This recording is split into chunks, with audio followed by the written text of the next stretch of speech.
April tang mapan lisingani kungamanga asigi yai paraba nungselgi pungpam pungamaga milin sakro matungda Loyal Public Library Wangjing Manipur ki Mari Suba Mapok Kumon from Loinana Mana Lan Thopa Amadi Iroinana Saying Sajanabagi Thorum Nasi Hai Thorum say Pangtok Sanabagi Chapchaba do Yosabo Loinana Masi Manipur Imagi the Muktati Yamni Nungaiba Aduga Sumba Yamna Limjiningai Weba Ningsingai Weba Thoramaka Iroinana Nasi Pangtok Silka Thoramasi Manipur da Huja da Quina Sahitya Lam Amadi Topa Manipur ki Waiba Sida Tongan Thorum Kayamaka Luna Su Pangtok Nariba Luna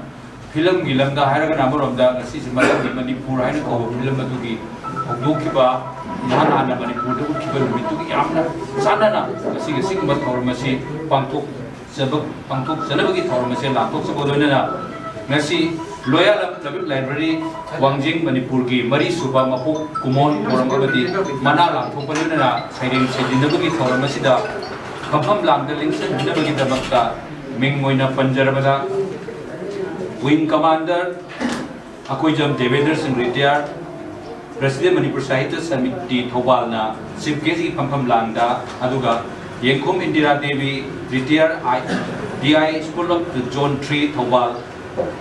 na President Pampam Landa Abadi guest owner Pampam Landa Lincoln Bigda Bachong Tham Sanjoy Singh Chartered Accountant Ahum Buahan Magda Pampam Landa Lincoln Binabagda Magda Ningsing Jerry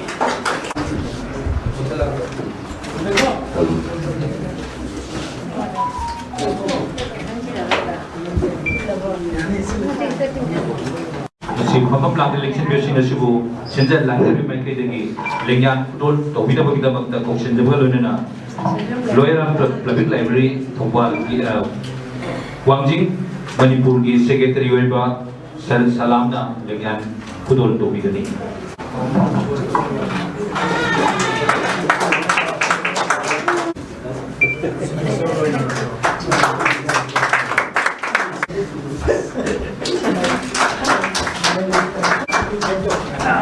Thorum ki bakha chatha jarpoina Gashigi Pungsasigi Chigesna to Chingbi Heraga Gashigi Sigumba Thoromasibu Makumpan Vidamagda Maira Chukat Pinabidamagda Haijeri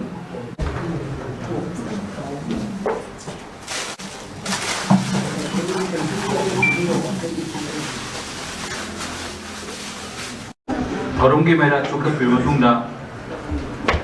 Solution Aniga Kunma Toidaki Ogdoki Loyal Public Library Wangjing Sigi Mari Suba Pokemon Sigamari Lenana Nasigi Thoramasigi Welcome Address Abdi Taram no Powaron Pibina with the Magda Kokshin Jerry Poirate Tweba Salam Founder Biopedia Biology Albopola Sigi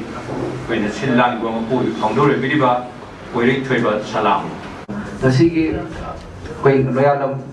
Public Library Wangjing ki Mari Suba Mapok Sigi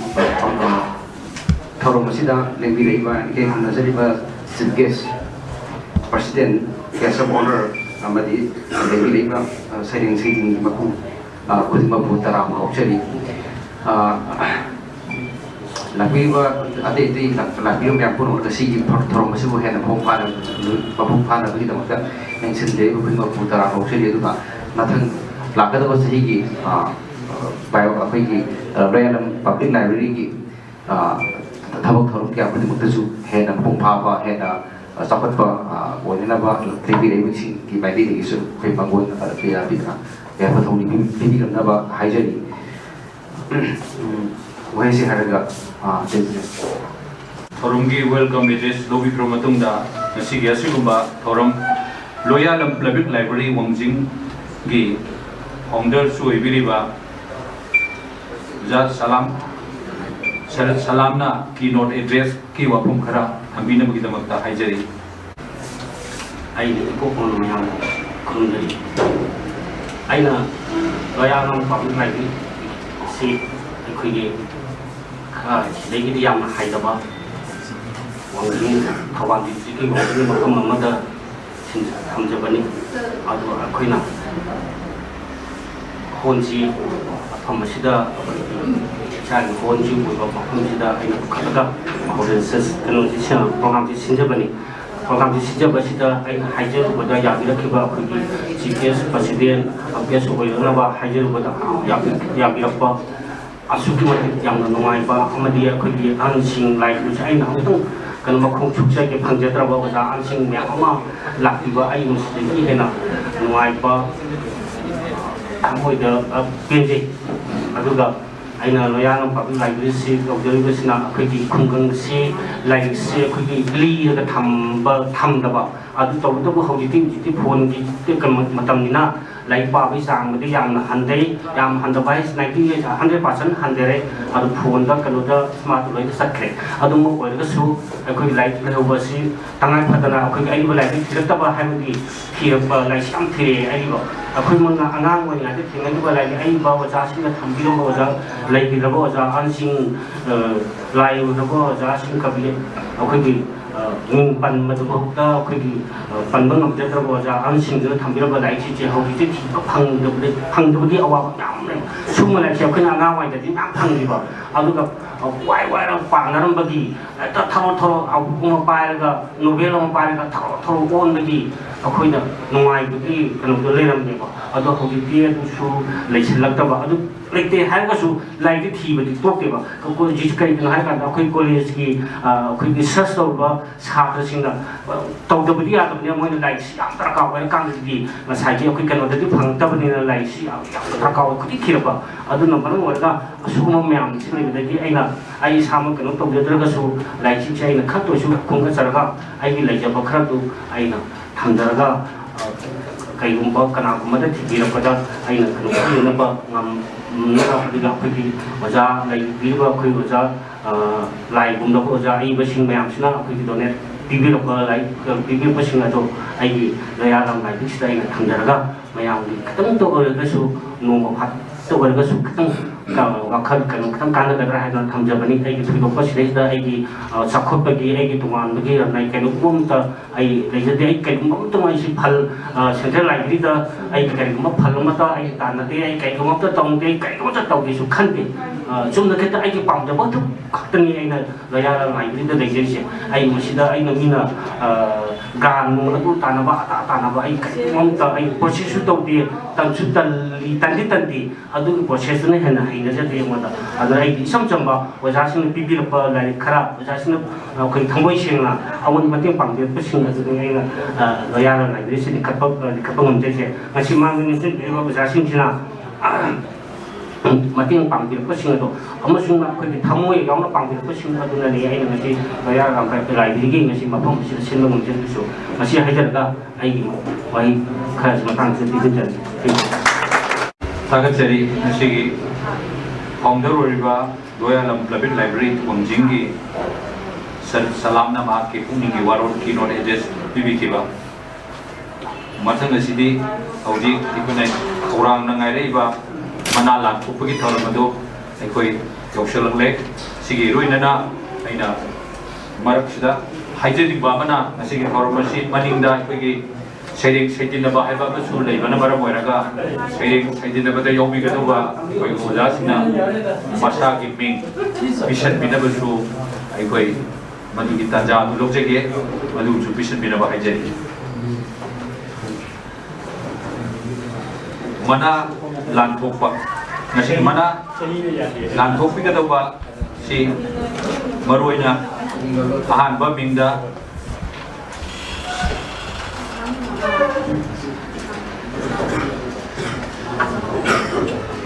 ꯁꯃꯔꯥꯏꯔꯥꯛꯄꯝ ꯄ꯭ꯔꯍꯂꯥꯗ Sharma ꯑꯩꯈꯣꯏꯒꯤ ꯑꯣꯖꯥ ꯑꯁꯤꯅ ꯌꯦꯡꯈꯣꯝ Indira ꯂꯣꯌꯥꯂꯝ public ꯂꯥꯏꯕ꯭ꯔꯦꯔꯤꯒꯤ ꯃꯅꯥ ꯍꯥꯏꯔꯤꯕ ꯃꯅꯥ ꯑꯁꯤ ꯑꯣꯖꯥꯗ ꯑꯩꯈꯣꯏꯅ ꯄꯤꯖꯔꯦ ꯃꯔꯨꯑꯣꯏꯅ ꯑꯣꯖꯥꯅ ꯃꯅꯥ ꯑꯁꯤ ꯐꯪꯕꯒꯤ ꯃꯔꯨꯑꯣꯏꯕ ꯄꯥꯟꯗꯝꯗꯤ ꯁꯣꯛ 2015ꯗ ꯏꯅꯦ ꯃꯆꯥ ꯍꯥꯏꯅ ꯀꯧꯕ ꯎꯄꯟꯌꯥꯁ ꯑꯃ ꯐꯣꯡꯈ꯭ꯔ ꯃꯇꯨꯡꯗ ꯂꯥꯏꯔꯤꯛ 19 ꯄꯨꯊꯣꯛꯄꯤꯗꯨꯅ ꯃꯅꯤꯄꯨꯔ ꯁꯥꯍꯤꯇ꯭ꯌꯗ ꯀꯠꯊꯣꯛꯑꯕ ꯑꯗꯨꯒꯨꯝꯕ ꯃꯤꯁꯛ ꯑꯃꯗ ꯄꯤꯖꯕ ꯃꯅꯥꯅꯤ ꯍꯥꯏꯔꯤꯕ ꯃꯅꯥ ꯑꯁꯤꯒꯤꯗꯃꯛꯇ ꯑꯣꯖꯥ ꯌꯦꯡꯁꯤꯟꯕꯤꯔꯛꯇꯨꯅ ꯑꯩꯈꯣꯏꯒꯤ ꯁ꯭ꯇꯦꯖ ꯁꯣꯝꯗ ꯍꯥꯏꯐꯦꯠꯇꯪ ꯂꯦꯞꯄꯤꯅꯕ ꯅꯤꯡꯁꯤꯡꯖꯔꯤ ꯂꯣꯏꯅꯅ ꯑꯣꯖꯥꯅ ꯂꯦꯞꯄꯤꯉꯩ ꯇꯥꯜꯂꯛ ꯑꯁꯤꯗ ꯑꯩꯈꯣꯏꯒꯤ ꯉꯁꯤꯒꯤ ꯑꯣꯖꯥꯒꯤ ꯑꯩꯈꯣꯏ ꯑꯣꯖꯥꯗ ꯄꯤꯖꯒꯗꯧꯕ ꯑꯁꯤ ꯁꯥꯏꯇꯦꯁꯟ ꯑꯃꯅꯦ ꯁꯥꯜ ꯑꯃꯅꯦ ꯑꯗꯣ ꯀꯦꯁ ꯑꯦꯋꯥꯔꯗꯅꯦ ꯍꯥꯏꯔꯤꯕꯁꯤ ꯄꯤꯖꯒꯗꯕꯅꯤ ꯑꯗꯨꯅ ꯍꯥꯏꯔꯤꯕ ꯑꯁꯤꯒꯤꯗꯃꯛꯇ ꯉꯁꯤꯒꯤ ꯁꯥꯏꯇꯦꯁꯟ ꯄꯥꯕꯤꯅꯕꯒꯤꯗꯃꯛꯇ ꯌꯦꯡꯁꯤꯟꯕꯤꯔꯛꯁꯤ ꯄꯤ ꯅꯕꯀꯨꯃꯥꯔ ꯑꯣꯖꯥꯅ ꯁꯥꯏꯇꯦꯁꯟ ꯄꯥꯏꯕꯤꯅꯕ पुनमको खुरमजरी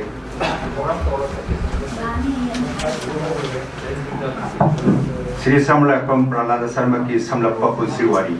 श्री समलापम प्रहलाद शर्मा ख्रीस्त पुंजा लिंग मचमापन याखै इंगी नवेम्बर तांग तरा लेपाको कोनुमिता इम्फाल वेस्ट डिस्ट्रिक्ट की मनुंग चनले ताइल खोंगबान पुंगसुंगबम लेकाय नंबर मपान ताइबम खोंगदारखी अपोक मपाबुंगी मिंगना देखिद्रबा समलापम श्याम सुंदर शर्मा मसुंग अपोकपी गिमिंगना देखिद्रबी थौरानी बसस्पति मयुम निंगोल समलापम ओंगी सखी देवीनी श्री प्रहलाद शर्मा मचिन मनाव तरा नुपा मंगा नुपी मंगा की मनुंगदा ख्वाइदगी कोहन रहनी माग यामना लाइरबा इमुंग अमदगी हौरई पुंसिगी अहानबा महै मसिंदी तायन खोंबान दलेबा Sardar Patel memorial UJB school तंबा हौरखी angang wingidi hauna lai lai su da thawai yaw mabudi marusing leba satra ama oina horaki laira ba imung da polo bana leita laira gi polung gi marakta imung manung gi mateng pangna thabak su nom dona leikibana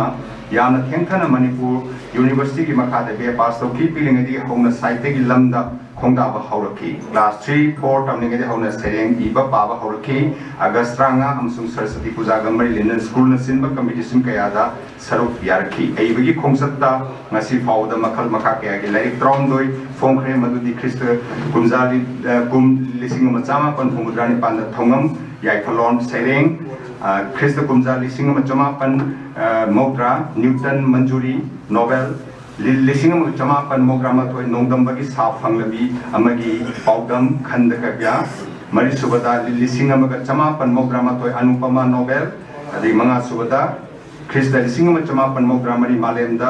lies थिब सेरेंग तरुक सुबदा ख्रिस्त लिसिंग चमापन मोग्रामरी इमा audio cassette तरे सुबदा लिसिंग चमापन मोग्रामरी इमा सेरेंग निपान सुबदा लिसिंग अनिग हुमदा मरोल थोगलबनु सेरेंग लिसिंग मापन सुबदा लिसिंग अनिग मरीदा अकंग उपाल चोंगरप येनिंग सेरेंग Japanese haiku तारा सुबदा लिसिंग अनिग तरे अहांग बातियादी यगिबल लाई सेरेंग त्रामाथोइदा लिसिंग अनिग त्राइथोइ मसिना आइगी साखीनी लंपोइ वारी त्राइथोइ सुबदा लिसिंग अनिग त्रामंगादा राजश्री बैगचंद्र महाकी मांगुरबा मपोक सही अमदी सामुंग अंगाव फाखिबा मतम नैना वारेंग From the Subada Lising and Yigatramanga in Yamsa Nobel Asini series Summer Lakum Pralada Sarma Aibama, Oibatan Pusigi Maitong Yamba Sintaning, where Misakamani, Mark Social Worker, Muslim politician Amasuni, Christopum Lising Machama and Mogramati Pavada, Mitra Samas Farmers, Service Cooperative Society Private Limited, ZP level Nikaltuna, Masigi President, Wanisu Thopurami, Masida Sunatana, Manipur Khadi, and the Village Industries Board, Government of Manipur member. Christa lising chamapan mathumanga dagi lising chamapan mathumapan hob oirami OBC scheme of MTDC Government of Manipur subcommittee ki member oina Christa lising chamapan mogra tegi mogramapan hob oirami Christa lising ani dagi lising ama mahut minister ki PRO oikhi Christa lising ani ga amadagi taru amadi lising ani tramathoi fawda tam anira board kaduna Imphal Municipal Council ki councilor oina miyam seva tawrong ki silaba thogai kaya sagi marakta Manipur Literary Society Imphal ki life member lising chamapan mograin thoidagi poirakpan ngasi fawba oiri Christa lising ani nipan dagi Christa lising ani ga tara Christa lising ani ga tara mari dagi lising ani tratru lising ani train pandagi na lising ani kun for tam ahumlak Manipur Literary Society asigi president ki phamsu pubirami saite ki lamda kathoklaba eiba mo oina sereng sedinaba Manipur ki manung amsu mapana saruk yarakhi saite ki manamda pangthokpa seminar kya dasu saruk yarli Sri Samrakam Pralada Sharma iroi semada mayung hongdok latuna lady Srimati Mang Lambam Ningor Samrakam Pongbi Ibem no si deviga yuman pusida khongda meduna no siraba machan pi ani amasu machan pa amma makoi mangaga punna yana no si sana na punsi lenminerli aibasina pothawa na ina saite gi lamda khonrali ba ka katholi ba asigi apun ba saite gi tongan ba khui gi Mapan Naidra Kudur Singh Gipunsil of Sarku, Sakam Uchadana, Sri Samalakam, Prada Sarma, the Saliba Sigi, or the Yankom Indira Loyalam Public Library Mana, Lising Ani Kumangasi Kudur Tamjavani, citation Gi Waro. Loyalam Public Library, Wangjing Manipur, Yunnan, Wangen Tobina Kachaba, Yankom Indira, Loyalam Public Library Mana, Lising Ani Kumanga. Sri Samarlakam Pralad Sharma, Hero Semba Impal West District Manipurna, Matam Sang Manipur Giloina Silon di Lamda, Katok Pagaloina, Ahan Boina, Crystal Singh, Amaga, Jamapan, Kumudrani Panda, Sering Ilari, Tongam, Yai Palon Pongkrabagi Matung, Lepa Latana, Krista Kumza, Kum, Lising Anigatra Mangada, Nobel Gilari, Nemcha. Pongdo Kiduna, Punan like Tamwe, Manipur, Loina Silon Gilekonda, Lesat, and Miraki, Abagi Mamanaidraba, Humang Malbu, Awang Matak, the Ikai Kunaba, Uchaba Oina, Zalibatai, Ashidegi, Hanboina Piba, Hoseriba, Yanko Indira Royalam, Public Library Mana, Listing Ani Kunmanga, Asi, Library Asigi Marisuba Mapokumon, Torom, Mapung Yaisida, Abagi Mapunda, Lantok Seri, Adongi, Tungnam Jaki Punsi Kongsata, Hen, Matik Mayai Leba, Loina Silon Gikrising, Loina and Putopang number where the Sunum Haina, Taibang Mapuda, Tomizeri, Aduga, Yankom, Indira Devi, President, Loyalam Public Library, Wangjing Manipur, Koyak Dividuna, Wangjing, April Mapan, Lisingani Kunmanga, Punamapu Tagachik. Thank you. Mana si ngasigi chief guest we bili bana pibinaba Lishingjari ngasigi chief guest Wing Commander A.D. Singh retired.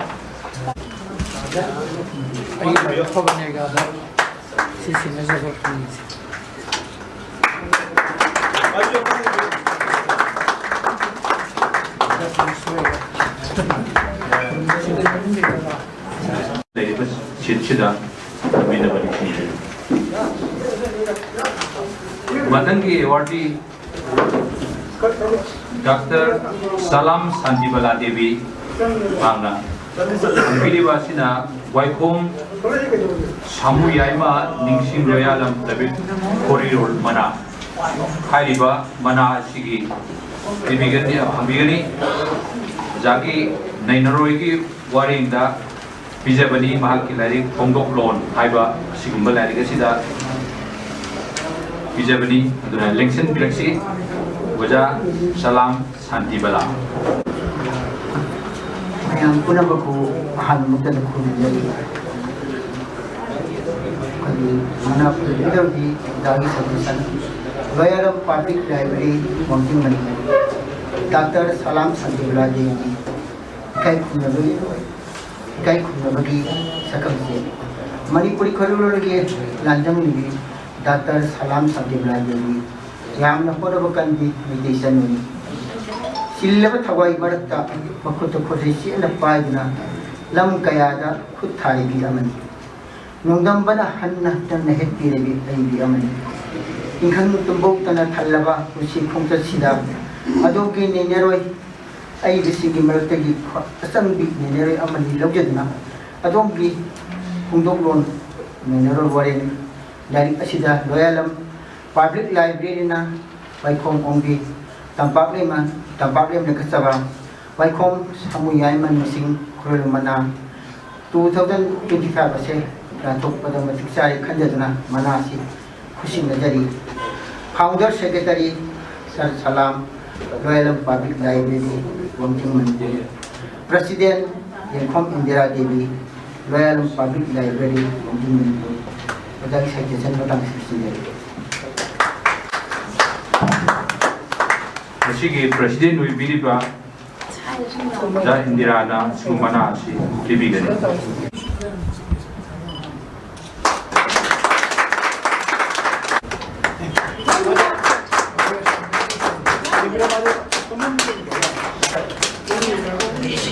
Jadi, manhangi ahum suba mana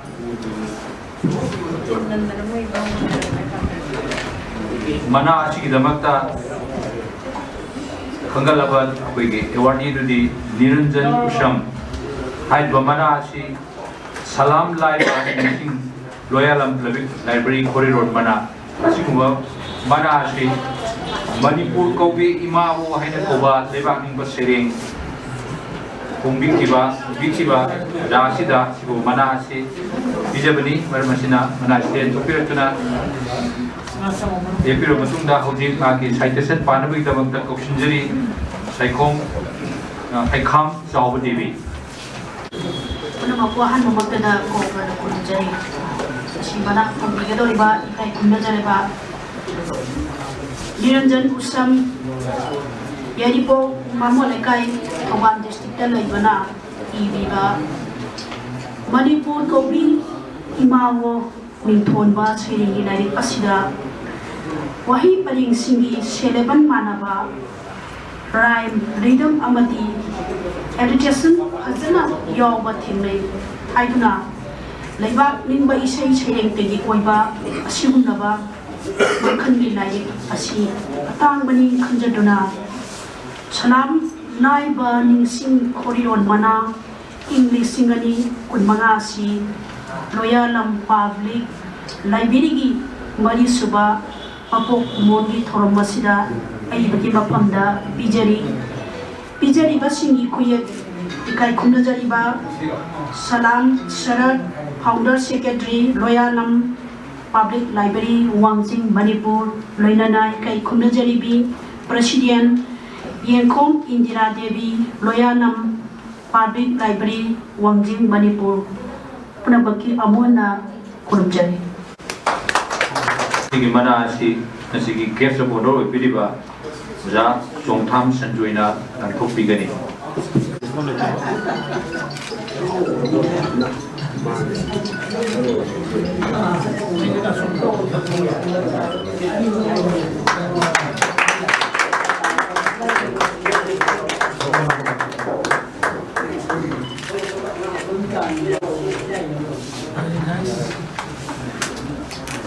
Jadi, jam pembom langda yang sembina baik jadi.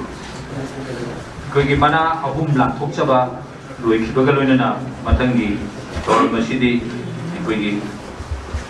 masigi Loyalam Public Library Wangjing ki founder secretary su pileba juga kau salam na kau na bang na.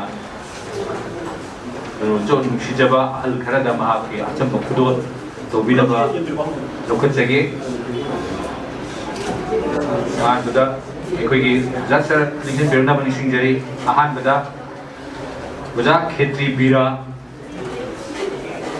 Kapsing Dagini Jasi Ani Subada Nomaitim Baza Kiran Kumar Home Subada Laishram Memo Mari Subada Saikom Baza Chauba Jasi Wangjing Dagini Haiba Baza Mari Sida Manga Chamba Lengyan Nama Kedua lama presentation to begini pada kita makta. Sar Nixon Biro mixing jadi. Uzak Khetri Bira. Ahan minta mana kesang saya lekat to Biro. Matenda Nomaitin Kiran Kumar. Matenda Uzak Laishram Memo. Baru kita Uzak Saikom Coba.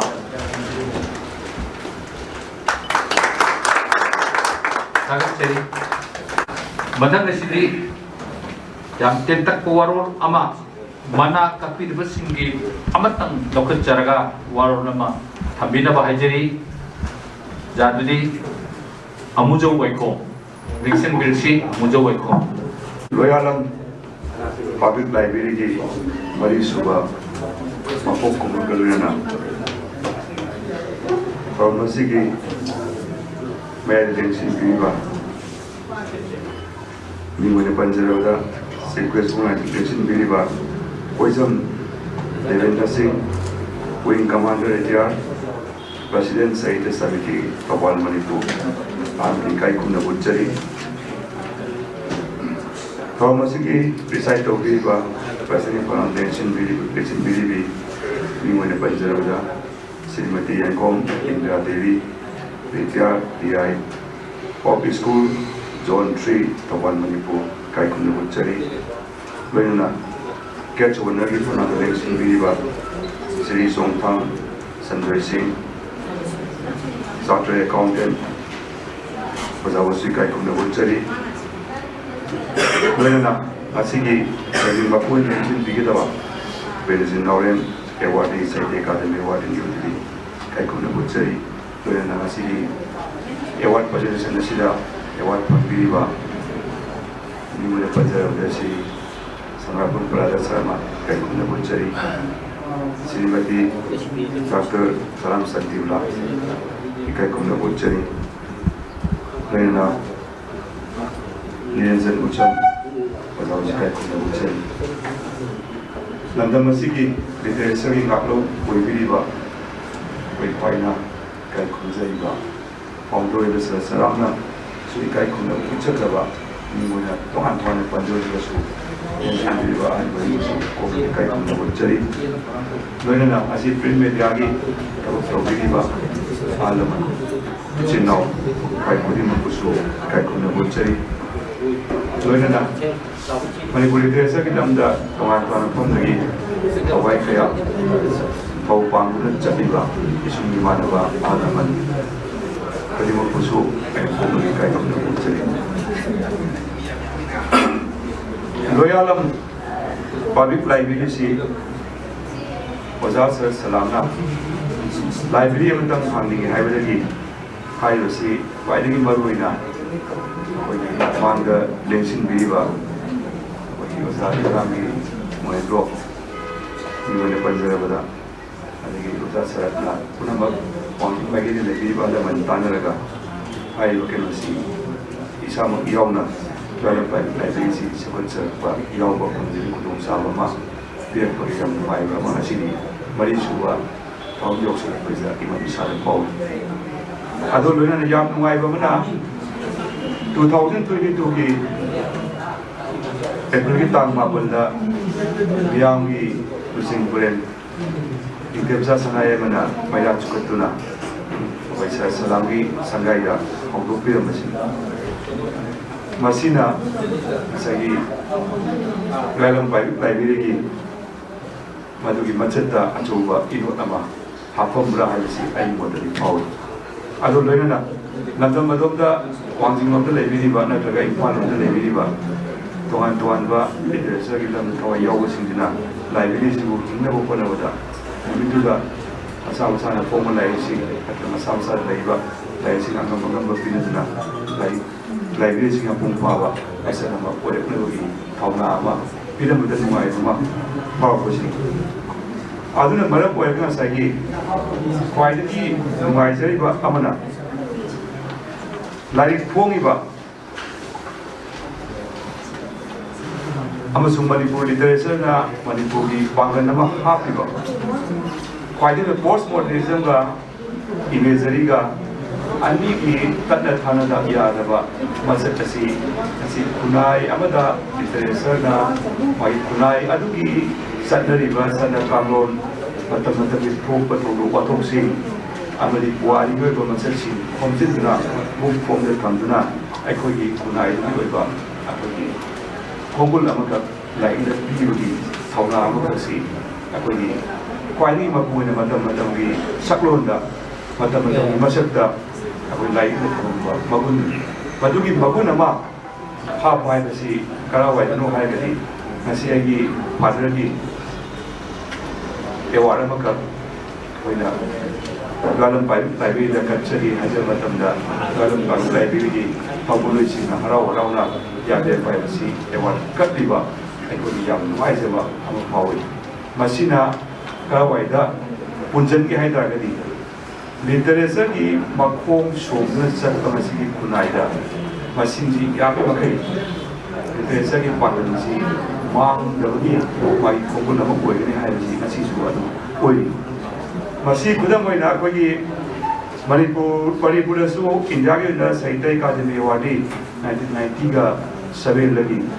ko ki ahan ba ko ki Azapasa Maitai na novel da impal amasung magi simu si Thailand magi kan India bi wa da han boy na pai academy bang ko sina akoi writer sing da anuba literature di book form da matam ni wa sa ko sing da pi message ni panggal nama thauna ma pi magi budget tun ꯃꯁꯤꯒꯤ ꯃꯆꯠꯁꯤꯅ ꯃꯅꯤꯄꯨꯔꯗꯗꯤ ꯍꯧꯖꯤꯛ ꯐꯥꯎꯕꯗ ꯑꯗꯨꯝ ꯁꯝꯅꯔꯒ ꯃꯥꯒꯤ ꯀꯩꯅꯣꯁꯦ ꯑꯩꯈꯣꯏꯒꯤ academy award ꯀꯌꯥ ꯑꯃꯁꯨ ꯐꯪꯉꯤ ꯇꯣꯉꯥꯟ ꯇꯣꯉꯥꯟꯕ ꯑꯩꯈꯣꯏꯒꯤ ꯂꯨꯞꯁꯤꯡꯅꯁꯨ ꯑꯦꯋꯥꯔꯗ ꯀꯌꯥ ꯑꯃ ꯌꯣꯛꯇꯨꯅ ꯂꯤꯇꯔꯦꯆꯔꯒꯤ ꯃꯥꯒꯤ ꯊꯧꯅꯥ ꯑꯃ ꯉꯥꯛꯂꯧꯕ ꯑꯃ ꯑꯣꯏꯅ ꯄꯤꯕꯒꯤ ꯃꯥꯒꯤ ꯂꯤꯡꯖꯦꯜ ꯑꯗꯨꯅꯤ ꯃꯗꯨꯒꯤ ꯃꯇꯨꯡ ꯏꯟꯅ ꯂꯤꯇꯔꯦꯆꯔ ꯄꯥꯝꯖꯔꯨꯕ ꯑꯩꯈꯣꯏꯅ ꯑꯩꯈꯣꯏꯒꯤ ꯑꯍꯜ ꯂꯃꯟꯁꯤꯡꯁꯨ ꯅꯤꯡꯁꯤꯡꯕ ꯑꯗꯨꯒ ꯂꯤꯇꯔꯦꯆꯔ ꯇꯧꯔꯤꯕ ꯊꯧꯅꯥꯗꯨꯁꯨ ꯅꯤꯡꯁꯤꯡꯕ ꯂꯨꯞꯇꯨꯁꯨ ꯅꯤꯡꯕ ꯑꯗꯨ ꯃꯅꯤꯄꯨꯔꯤ ꯋꯥꯡꯃꯗ ꯂꯩꯃꯤꯟꯅꯔꯤꯕ ꯑꯅꯤꯒꯤ ꯑꯣꯏꯕ ꯊꯣꯡ ꯑꯃ ꯁꯦꯝꯃꯤꯟꯅꯕꯒꯤ ꯃꯥꯒꯤ ꯆꯠꯃꯤꯟꯅꯕꯒꯤ ꯃꯥꯒꯤ ꯄꯥꯡꯒꯜ ꯑꯗꯨ ꯁꯥꯒꯠꯃꯤꯟꯅꯕꯗ ꯃꯇꯦꯡ ꯈꯤꯇꯪ ꯑꯣꯏꯒꯗ꯭ꯔꯥ ꯍꯥꯏꯕꯒꯤ ꯋꯥꯈꯜꯂꯣꯟꯗ ꯑꯩꯈꯣꯏꯒꯤ ꯂꯣꯌꯥꯂꯝ ꯄꯥꯏꯕꯨꯛ ꯂꯥꯏꯕ꯭ꯔꯦꯔꯤꯗ ꯑꯩꯈꯣꯏ ꯐꯥꯗꯔꯒꯤ ꯃꯤꯡꯗ ꯑꯦꯋꯥꯔꯗ ꯑꯃ ꯀꯠꯊꯣꯛꯏꯅ ꯄꯤꯕꯤꯔꯛꯄ ꯑꯃꯁꯨꯡ ꯅꯝꯁꯤꯜꯂꯛꯏꯕ ꯑꯏꯕ ꯈꯨꯗꯤꯡꯃꯛꯅ ꯁꯄꯣꯔꯠ ꯇꯧꯕꯤꯔꯛꯄꯁꯤ ꯄꯨꯛꯅꯤꯡꯗ ꯅꯨꯡꯉꯥꯏꯕ ꯐꯥꯎꯕ ꯂꯣꯏꯅꯅ ꯍꯦꯟꯅ ꯄꯥꯡꯒꯜ ꯑꯃ ꯄꯥꯛꯊꯣꯛ ꯆꯥꯎꯊꯣꯛꯄ ꯉꯝꯕꯒꯤ ꯄꯥꯡꯒꯜ ꯑꯃ ꯑꯏꯕꯁꯤꯡꯅ ꯄꯤꯖꯕꯤꯌꯨ ꯍꯥꯏꯕ ꯋꯥꯐꯝꯗꯤ ꯊꯝꯖꯔꯤ ꯈꯨꯔꯨꯝꯖꯔꯤ ꯁꯣꯝꯒꯤ ꯃꯤꯔꯥꯎꯁꯨ ꯉꯥꯛꯄꯤꯒꯅꯤ ꯊꯥꯒꯠꯆꯔꯤ ꯑꯦꯋꯥꯔꯗ ꯀꯠꯄꯤꯔꯛꯄꯁꯤꯡꯒꯤ ꯄꯨꯛꯅꯤꯡꯒꯤ ꯋꯥꯔꯣꯜ ꯃꯇꯦꯛ ꯑꯃꯈꯛꯇꯪ ꯊꯝꯕꯤꯔꯝꯕ ꯂꯣꯏꯅꯅ ꯉꯁꯥꯏ ꯑꯩꯅ ꯆꯤꯟꯊꯥ ꯍꯧꯕ ꯑꯩꯈꯣꯏꯒꯤ ꯁꯂꯥꯝꯅ ꯑꯩꯈꯣꯏꯒꯤ ꯆꯨꯝꯅ ꯂꯥꯛꯄ ꯑꯍꯟꯁꯤꯡꯗ ꯈꯤꯇꯪ ꯄꯤꯔꯝꯕꯗꯨ ꯆꯤꯊꯧꯕ ꯑꯅꯤꯈꯛ ꯌꯥꯎꯖꯔꯦ ꯃꯗꯨ ꯑꯩ ꯉꯥꯛꯄꯤꯒꯅꯤ ꯂꯦꯡꯁꯤꯟꯕꯤꯔꯛꯁꯤ ꯑꯣꯖꯥ ꯑꯩꯈꯣꯏꯒꯤ ꯑꯣꯖꯥ ꯅꯍꯥꯛꯄꯝ ꯑꯣꯖꯥ ꯕꯤꯔꯦꯟ ꯑꯃꯗꯤ ꯑꯣꯖꯥ ꯅꯥꯎꯔꯦꯝ ꯂꯣꯀꯦꯁꯣꯔ ꯑꯅꯤꯕꯨꯁꯨ ꯂꯦꯡꯌꯥꯟ ꯈꯨꯗꯣꯜ ꯇꯝꯕꯤꯅꯕ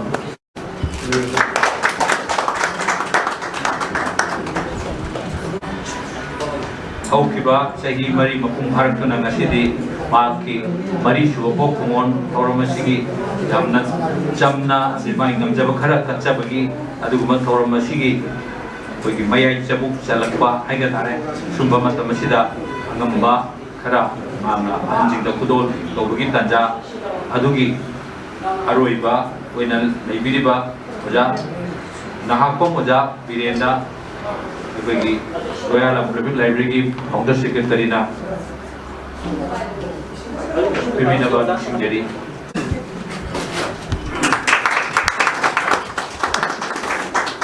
ꯊꯧꯔꯝꯒꯤ ꯃꯈꯥ ꯆꯠꯊꯖꯔꯛꯄ ꯑꯣꯏꯅ ꯃꯊꯪ ꯑꯁꯤꯗꯤ ꯉꯁꯤꯒꯤ ꯃꯅꯥ ꯐꯪꯕꯤꯈꯤꯕꯁꯤꯡꯒꯤ ꯄꯨꯛꯅꯤꯡꯒꯤ ꯋꯥꯔꯣꯜ ꯁ꯭ꯋꯥꯏꯗ ꯂꯧꯈꯠꯆꯒꯦ ꯁꯤꯒꯤ ꯑꯍꯥꯟꯕꯗ ꯄꯨꯛꯅꯤꯡꯒꯤ ꯋꯥꯔꯣꯜ ꯄꯤꯕꯤꯅꯕꯒꯤꯗꯃꯛꯇ ꯌꯦꯡꯈꯣꯝ ꯏꯟꯗꯤꯔꯥ ꯂꯣꯌꯥꯂꯝ ꯄꯕ꯭ꯂꯤꯛ ꯂꯥꯏꯕ꯭ꯔꯦꯔꯤꯒꯤ ꯃꯅꯥ ꯐꯪꯕꯤꯈꯤꯕ ꯁꯃꯨꯔꯥꯏ ꯂꯥꯛꯄꯝ ꯄ꯭ꯔꯍ꯭ꯂꯥꯗ ꯁꯔꯃꯅ ꯃꯍꯥꯛꯀꯤ ꯄꯨꯛꯅꯤꯡꯒꯤ ꯑꯣꯏꯕ ꯋꯥꯔꯣꯜ ꯊꯝꯕꯤꯅꯕ ꯅꯤꯡꯁꯤꯡꯖꯔꯤ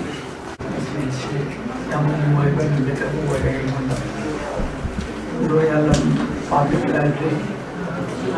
Wangjing, Manipur. Asigi Suba Mako Umon Forum.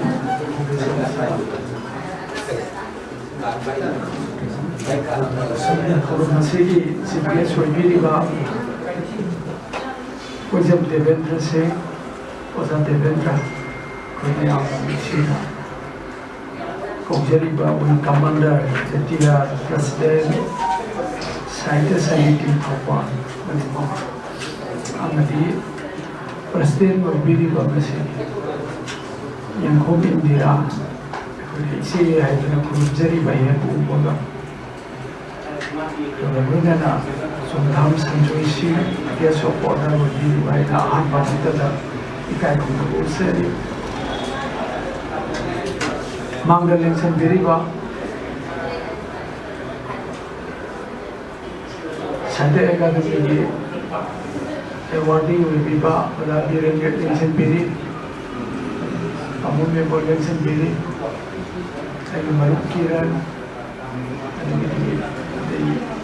Azasing Asin Simba Mayama Lengsen Biri Site Society kaya gi president ko iba, executive ko iba, sila sima kaya sulit siya tinay niya po naman po kung ano kayo ginabusan. Awadi ang issue, siling sendiri kayo ginabusan. Asi ay na hek hanggang padagi saying isa na padagi Saitigi Lamda Asigumba organization na ꯑꯉꯥꯡ ꯑꯣꯏꯔꯤꯉꯩꯗꯗꯤ ꯑꯗꯨꯝ ꯑꯩꯈꯣꯏꯒꯤ ꯋꯥꯔꯤ ꯃꯆꯥ ꯏꯕꯗ ꯋꯥꯔꯤ ꯏꯕꯗ ꯑꯇꯩ ꯑꯇꯩꯗꯗꯤ ꯑꯗꯨꯝ ꯑꯩꯁꯤ ꯑꯦꯋꯥꯔꯗ ꯑꯗꯨꯝ ꯐꯪꯉꯛꯑꯦꯕ ꯁꯥꯏꯠꯇ ꯀꯩꯅꯣꯁꯤꯗ ꯃꯅꯤꯄꯨꯔꯤ ꯂꯤꯇꯔꯦꯔꯤ ꯁꯣꯁꯥꯏꯇꯤ ꯌꯥꯎꯗꯅ ꯃꯤꯌꯥꯝꯒꯤ ꯍꯥꯏꯗꯤ ꯑꯏꯕꯒꯤ ꯃꯔꯛ ꯇꯤꯜꯂꯛꯄ ꯃꯇꯝꯁꯤꯗꯗꯤ ꯑꯩꯉꯣꯟꯗ ꯉꯁꯤ ꯑꯁꯤꯅ ꯏꯍꯥꯟ ꯍꯥꯟꯕ ꯑꯩꯈꯣꯏꯒꯤ ꯃꯅꯥ ꯄꯤꯕꯤꯕ ꯑꯃꯅꯤ ꯃꯁꯤ ꯑꯩꯉꯣꯟꯗ ꯌꯥꯝꯅ ꯅꯨꯡꯉꯥꯏꯕ ꯑꯃꯅꯤ ꯑꯍꯥꯟꯕꯗ ꯁꯩꯔꯦꯡꯒꯤ ꯃꯅꯥ ꯐꯪꯕꯗ ꯀꯝꯄꯤꯇꯤꯁꯟ ꯇꯧꯕꯗ CUT ꯑꯦꯋꯥꯔꯗ ꯂꯩꯗꯅ ꯃꯣꯏꯔꯥꯡꯊꯦꯝꯒꯤ ꯁꯨꯔꯖꯤꯠ ꯀꯧꯕ ꯑꯃꯒꯤ MA ꯃꯅꯥꯎꯕꯤꯒꯤ ꯃꯥꯒꯤ ꯏꯃꯥꯒꯤ ꯃꯅꯨꯡꯗ ꯂꯤꯡꯈꯠꯄ ꯑꯗꯨꯒꯨꯝꯕ MA ꯃꯅꯥꯎꯕꯤꯒꯤ ꯑꯗꯨꯒꯨꯝꯕ ꯀꯩꯅꯣꯗꯨꯗ ꯑꯩꯁꯦ ꯁꯩꯔꯦꯡꯗ ꯑꯦꯋꯥꯔꯗ ꯑꯗꯨꯝ ꯐꯪꯉꯤ ꯄꯦꯔꯥꯗꯥꯏꯁ ꯀ꯭ꯂꯕ ꯋꯥꯡꯈꯩꯅ ꯂꯤꯡꯈꯠꯄꯗ ꯃꯗꯨꯗ ꯑꯩ ꯐꯥꯁ ꯇꯥꯔꯛꯇꯅ ꯑꯗꯨꯝ ꯐꯪꯉꯤ ꯑꯗꯨꯗꯒꯤ ꯑꯃꯨꯛ ꯀꯂꯀꯇꯥꯒꯤ ꯁ꯭ꯇꯨꯗꯦꯟ ꯌꯨꯅꯤꯌꯟꯒꯤ ꯑꯗꯨꯗꯩꯗ ꯀꯌꯥꯔꯛ ꯑꯩꯅ ꯋꯥꯔꯦꯡꯗ ꯐꯥꯁ ꯄꯣꯖꯤꯁꯟ ꯂꯧꯈꯤ ꯑꯃꯤꯄꯨ ꯑꯣꯏꯗꯅ ꯄꯟꯖꯥꯕ ꯇꯣꯀꯤꯁꯀꯤ ꯃꯅꯤꯡꯗ ꯑꯩꯈꯣꯏꯒꯤ ꯈꯕꯔ ꯃꯇꯝꯒ ꯅꯝꯃꯝꯕꯗꯣ ꯃꯗꯨꯗ ꯂꯩꯔꯝꯃꯤ ꯃꯗꯨꯗ ꯋꯥꯔꯤ ꯃꯆꯥꯗ ꯑꯩꯅ ꯐꯥꯁ ꯇꯥꯗꯅ ꯑꯗꯨꯝ ꯂꯧꯋꯤ ꯑꯗꯣ ꯑꯗꯨꯒꯤ ꯃꯇꯨꯡꯗ ꯑꯩꯅ ꯁꯩꯔꯦꯡ ꯂꯥꯏꯔꯤꯛ ꯑꯣꯏꯅ ꯐꯣꯡꯉꯛꯑꯕ ꯃꯇꯨꯡꯗꯗꯤ ꯑꯩꯅ ꯑꯩꯈꯣꯏꯒꯤ ꯁꯥꯏꯠꯇꯒꯤ ꯊꯕꯛ ꯇꯧꯕꯒꯤꯗꯃꯛ ꯃꯅꯥ ꯑꯃ ꯐꯪꯖꯕ ꯀꯥꯏꯁꯦ ꯉꯁꯤꯁꯤꯅ ꯏꯍꯥꯟ ꯍꯥꯟꯕ ꯑꯁꯤꯒꯤꯗꯃꯛꯇ ꯋꯥꯡꯖꯤꯡꯒꯤ ꯂꯣꯌꯥꯂꯝ ꯄꯥꯕ꯭ꯂꯤꯛ ꯂꯥꯏꯕ꯭ꯔꯦꯔꯤꯒꯤ ꯑꯣꯏꯅ ꯀꯩꯒꯨꯝꯂꯕ ꯊꯣꯏꯗꯣꯛꯄ ꯅꯨꯡꯉꯥꯏꯕ ꯄꯨꯛꯅꯤꯡꯗ ꯅꯨꯡꯁꯤꯕ ꯑꯃꯒ ꯂꯣꯏꯅꯅ ꯅꯨꯡꯉꯥꯏꯕ ꯐꯣꯡꯗꯣꯛꯆꯔꯤ ꯑꯩꯗꯤ ꯑꯉꯥꯡ ꯑꯣꯏꯔꯤꯉꯩꯗꯒꯤ ꯌꯥꯝꯅ ꯋꯥꯔꯛ ꯆꯦꯠꯄ ꯏꯄꯥ ꯑꯩꯈꯣꯏꯒꯤ ꯄꯥꯕꯨꯡꯗꯣ ꯕꯥꯃꯣꯟ ꯑꯣꯏꯕꯒꯤ ꯑꯣꯏꯕ ꯌꯥꯏ ꯌꯥꯝꯅ ꯋꯥꯔꯛ ꯆꯦꯠꯄ ꯏꯃꯨꯡꯗꯒꯤ ꯍꯧꯔꯛꯏ ꯂꯥꯏꯔꯕꯗꯤ ꯌꯥꯝꯅ ꯂꯥꯏꯔꯕ ꯀꯔꯝꯅ ꯋꯥꯔꯛ ꯆꯦꯠꯀꯦ ꯍꯥꯏꯕꯨ ꯑꯩꯈꯣꯏꯒꯤ ꯌꯦꯔꯨꯝ ꯆꯥꯈꯤꯅꯤ ꯍꯥꯏꯕꯁꯤꯗ ꯏꯄꯥꯅ ꯑꯩꯁꯤ ꯁꯦꯟꯅꯩꯌꯦꯕ ꯊꯔꯥꯏ ꯀꯣꯛꯄꯤ ꯆꯥꯕ ꯌꯥꯗꯦ ꯑꯗꯒꯤꯗꯤ ꯋꯥꯏꯈꯨꯝꯕꯤ ꯆꯥꯕ ꯌꯥꯗꯦ ꯅꯥꯎꯁꯦꯛ ꯆꯥꯕ ꯌꯥꯗꯦ ꯉꯥꯄ꯭ꯔꯨꯝ ꯆꯥꯕ ꯌꯥꯗꯦ ꯉꯥꯔꯤꯟ ꯆꯥꯕ ꯌꯥꯗꯦ ꯑꯗꯒꯤꯗꯤ ꯌꯦꯔꯨꯝ ꯆꯥꯕ ꯌꯥꯗꯦ ꯑꯁꯤꯅꯆꯤꯡꯕꯁꯦ ꯑꯗꯨꯅ ꯑꯩꯉꯣꯟꯗ ꯀꯩꯅꯣ ꯇꯧꯔꯤꯕꯁꯤ ꯀꯔꯤꯅꯣ ꯍꯥꯏꯕꯗ ꯉꯥ ꯍꯥꯏꯕꯁꯦ ꯁꯤ ꯈꯛꯇꯪ ꯆꯥꯒꯗꯕꯅꯤ ꯍꯥꯏꯕꯁꯦ ꯁꯦꯟꯅꯩꯌꯦꯕ ꯑꯗꯨꯒ ꯑꯩ ꯏꯁꯥꯁꯤꯗꯤ ꯀꯔꯤ ꯑꯣꯏꯅꯤꯡꯒꯦ ꯍꯥꯏꯕ ꯑꯩꯗꯤ ꯑꯥꯔꯃꯤ ꯑꯣꯏꯅꯤꯡꯉꯦꯕ ꯑꯩ ꯑꯉꯥꯡ ꯑꯣꯏꯔꯤꯉꯩꯒꯤ ꯑꯩꯒꯤ ꯄꯥꯟꯗꯝꯗꯤ ꯑꯩ ꯑꯥꯔꯃꯤ ꯑꯣꯏꯅꯤꯡꯉꯦꯕ ꯑꯗꯩꯗꯅ ꯑꯩꯈꯣꯏꯒꯤ ꯏꯃꯥꯟꯅꯕ ꯂꯩ ꯗꯦꯕꯦꯟꯗ꯭ꯔ ꯑꯣꯏꯅ ꯑꯩꯈꯣꯏꯒꯤ ꯃꯥꯁꯦ ꯂꯦꯐꯇꯤꯅꯦꯟ ꯑꯩꯈꯣꯏꯒꯤ ꯏꯔꯦꯡꯕꯝꯒꯤ ꯗꯦꯕꯦꯟꯗ꯭ꯔ ꯑꯣꯏꯅ ꯃꯣꯏꯁꯦ ꯁꯦꯀꯦꯟ ꯂꯦꯐꯇꯤꯅꯦꯟꯒ ꯀꯥꯔꯒ ꯀꯥꯁꯃꯤꯔꯗ ꯀꯩꯅꯣꯒ ꯇꯧꯔꯒ ꯃꯥꯁꯦ ꯑꯥꯔꯃꯤ ꯑꯣꯐꯤꯁꯥꯔ ꯑꯣꯏꯈꯤꯕꯅꯤ ꯃꯣꯏꯁꯦ ꯁꯩꯅꯤꯛ ꯁ꯭ꯀꯨꯜꯗ ꯇꯝꯃꯦ ꯃꯣꯏꯅ ꯇꯝꯕ ꯀꯥꯟꯁꯤꯗ ꯑꯩꯁꯨ ꯇꯝꯅꯤꯡꯉꯦꯕ ꯑꯗꯨꯅ ꯑꯩꯗꯤ ꯑꯥꯔꯃꯤ ꯑꯣꯏꯅꯦꯅ ꯊꯣꯡꯗꯒꯤꯒ ꯆꯣꯡꯊꯕ ꯏꯁꯤꯡ ꯆꯥꯎꯔꯛꯄꯗ ꯄꯦꯔꯥꯆꯨꯠꯇꯒꯤ ꯇꯥꯔꯤꯕꯅꯤ ꯀꯥꯏꯅ ꯐꯤꯅ ꯐꯤꯄꯣꯡ ꯀꯩꯅꯣ ꯇꯧꯔꯒ ꯑꯩꯈꯣꯏ ꯑꯉꯥꯡ ꯑꯣꯏꯔꯤꯉꯩꯗ ꯑꯩꯈꯣꯏꯒꯤ ꯔꯤꯛꯁꯣ ꯊꯧꯕꯤ ꯁꯥꯟꯅꯔꯤꯅꯦ ꯈ꯭ꯋꯥꯡꯗ ꯄꯨꯟꯁꯤꯜꯂꯒ ꯃꯆꯤ ꯑꯅꯤ ꯄꯥꯏꯔꯒ ꯆꯦꯟꯕꯗ ꯄꯣꯡꯊꯣꯛꯄꯗꯣ ꯑꯗꯨꯃꯥꯏꯅꯒ ꯑꯩꯈꯣꯏꯁꯦ ꯄꯦꯔꯥꯆꯨꯠꯇꯒꯤ ꯇꯥꯔꯛꯏꯅꯤ ꯀꯥꯏꯅ ꯌꯥꯝꯅ ꯇꯧꯋꯦꯕ ꯃꯗꯨꯒꯨꯝꯕꯗꯨꯗ ꯂꯥꯏ ꯑꯩꯈꯣꯏꯒꯤ ꯏꯔꯨꯖꯗꯅ ꯆꯥꯛ ꯆꯥꯕ ꯌꯥꯗꯦ ꯑꯗꯒꯤ ꯄꯨꯈꯝꯗ ꯈꯨꯠ ꯍꯥꯝꯖꯤꯟꯕ ꯌꯥꯗꯦ ꯑꯁꯤꯅꯆꯤꯡꯕ ꯑꯗꯨꯒ ꯍꯨꯔꯥꯟ ꯆꯤꯟꯊꯤ ꯇꯧꯕ ꯌꯥꯗꯦ ꯑꯣꯏꯗꯕ ꯋꯥ ꯉꯥꯡꯕ ꯌꯥꯗꯦ ꯑꯩꯅ ꯄꯣꯂꯤꯇꯤꯛꯁ ꯌꯥꯎꯕ ꯀꯥꯟꯗ ꯏꯄꯥꯅ ꯍꯥꯏ ꯅꯪ ꯔꯥꯖꯅꯤꯇꯤ ꯌꯥꯎꯔꯕꯅꯤꯅ ꯅꯪ ꯑꯣꯏꯗꯕ ꯉꯥꯡꯉꯅꯤꯅ ꯍꯥꯏꯌꯦꯕꯀꯣ ꯑꯩ ꯑꯣꯏꯗꯕ ꯁꯨꯡꯉꯥꯡ ꯉꯥꯡꯉꯣꯏꯗꯅ ꯏꯄꯥꯗ ꯋꯥꯁꯛꯑꯦꯕꯀꯣ ꯑꯩ ꯑꯣꯏꯗꯕ ꯁꯨꯡꯉꯥꯡ ꯉꯥꯡꯉꯣꯏ ꯑꯩ ꯅꯠꯇ ꯑꯣꯏꯗꯕ ꯇꯧꯔꯣꯏꯅ ꯋꯥꯁꯛꯑꯦꯕ ꯑꯗꯨꯅ ꯑꯩꯈꯣꯏꯒꯤ ꯏꯄꯥꯁꯤꯅ ꯑꯩꯅ ꯄꯣꯂꯤꯇꯤꯛꯁ ꯌꯥꯎꯕ ꯀꯥꯟꯗ ꯌꯥꯝꯕꯦꯝ ꯇꯤꯖꯦꯟꯗ꯭ꯔꯒꯤ ꯑꯣꯖꯥ ꯇꯤꯖꯦꯟꯗ꯭ꯔꯒꯤ ꯃꯥꯅ MLA ꯂꯦꯞꯄ ꯀꯥꯟꯗ ꯁꯣꯛ 1900 ꯀꯪꯂꯩ ꯂꯤꯛ ꯍꯥꯏꯕꯗꯨ ꯂꯦꯞꯄꯗꯤ 83ꯇ ꯎꯔꯤꯄꯣꯛꯇ MLA ꯂꯦꯞꯄ ꯀꯥꯟꯗ ꯑꯩꯅ ꯍꯥꯄꯦꯟ ꯁꯦꯠꯂꯒ ꯃꯥꯒꯤ ꯚꯣꯠꯀꯤ ꯃꯤꯇꯤꯡꯗ ꯋꯥ ꯉꯥꯡꯉꯦꯕ ꯃꯔꯩꯗ ꯏꯄꯥꯅ ꯍꯜꯂꯛꯄꯗ ꯅꯪ ꯑꯣꯏꯗꯕ ꯉꯥꯡꯉꯅꯤ ꯔꯥꯖꯅꯤꯇꯤ ꯌꯥꯎꯔꯗꯤꯅ ꯍꯥꯏꯕꯗ ꯑꯩꯅ ꯏꯄꯥꯗ ꯑꯩꯒꯤ ꯄꯥꯕꯨꯡꯗ ꯑꯩꯗꯤ ꯑꯣꯏꯗꯕ ꯁꯨꯡꯉꯥꯡ ꯉꯥꯡꯉꯣꯏ ꯑꯗꯨꯒ ꯑꯩꯗꯤ ꯍꯥꯏꯗꯅ ꯑꯩꯅ ꯑꯗꯨꯃꯥꯏꯅ ꯇꯧꯅ ꯍꯥꯏ पुनमक्तु लोइनम लेथोगा लेरक्पसिना उजिकसु लाइरबो ओइरगे लेयो अदो खंगदि लोइने खंगबा अदोबो आइना पॉलिटिक्स दा यावपदगी अदगे पीएसओ ना 1980 दा भोट काबदगी मागी मतुंग इनरा सर हादगी सही होम चीफ मिनिस्टर ओइबिरंबा ओइबो बिगे सही मंगा खादी बोर्ड दा आइना मेंबर ओइना मान चेयरमैन ओइना लेमिने अदगी मथंगदा अते अते ओबीसी की सिलेक्शन कमिटी दा बेनिफिशियरी सिलेक्शन कमिटी दा यावी हाई बपुनमक से मसी सप्लाई तोवा ठिकागा मरी लेदबा ngakane adu mayam du da aikoi si oijeba thirakta lae aduga loisalakpada aina thamjaninge yamna matungi thorum su leidibanina amok aise oidaba ngang da basina maram oidana aise vote ahum lakade padha lepakanda ara adagidi amu mayam na nusibedana ai tam anira amadi councilor kai yanan ba ina council da wasat balo wasat pada ai koi oi da bang jaroe na adu mana khallaga ari uran ji to jaroe aduna fan council da ai na sat pakanda tha kun ga tari to ru firam de ase aina ओजाइबो भी करी करी से कोई तादरगा था कुंतरे की council की तोलुब से आइना फाइनेंस होयगा पीने न होने सुमाइ तो तनाई सही तरह है ना काउंसिल दा लेरबसु अखोई आई मदुदा अखोई छंजा तुजा करी करा है से आई की पुंची का छंजा तुजा है से तोरपती है आइना मणिपुरी लिटरेरी सोसाइटी दा लिसिंग अमगा समापन मौद्रागन इथोय जाई मणिपुर लिटरेरी सोसाइटी दा याव मणिपुर लिटरेरी सोसाइटी दा याव सिदा राजनीति वाला में सोसाइटी दा लाई है ऐसे सही मरी आई मिंग लोखत पी दे आई सोसाइटी के लाइफ मेंबर से सही मरी होय तो पंगे मैं हमना आयु सपोर्ट तो बितना आई लाइफ मेंबर दा आई मौद्रागन इथोय दा आई कनो लाइफ मेंबर हुए लिटरेरी सोसाइटी मधु लिटरेरी सोसाइटी लाप कांदा अदुदा मेंबर होइबा फंगबा कांदा आई सोसाइटी की यामना कथुक जबा मगो होय लोइना कोई सनाय इलेक्शन बेरी उसे कोई भरूप किरण कुमार इलेक्शन बेरी फायदे की लिटरेरी सोसाइटी की उसे कोई कर्माय तो सपोर्ट करते हाइना खन्मिनबा अखोई मोट मानबा लंचन बे मैतैन सिंबा ते मैम अमा लेरे वीरेंद्र जिनौरेम मा सिदैदा अखोई सेरिंग सिदिनबगी केनुसु ओइबिगनी हाय अदुना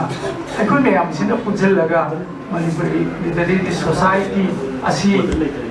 असी अखोई हुजिकती साइंटिफिक एकेडमी की रिकॉग्नाइजेशन तौबा अदुमा संसार नमा ओइदना साइंटिफिक को बचांग नाइना अखोई खुंजदना मधु मसिगुबा यामना कनो तौबा society एसदा I अहुमलक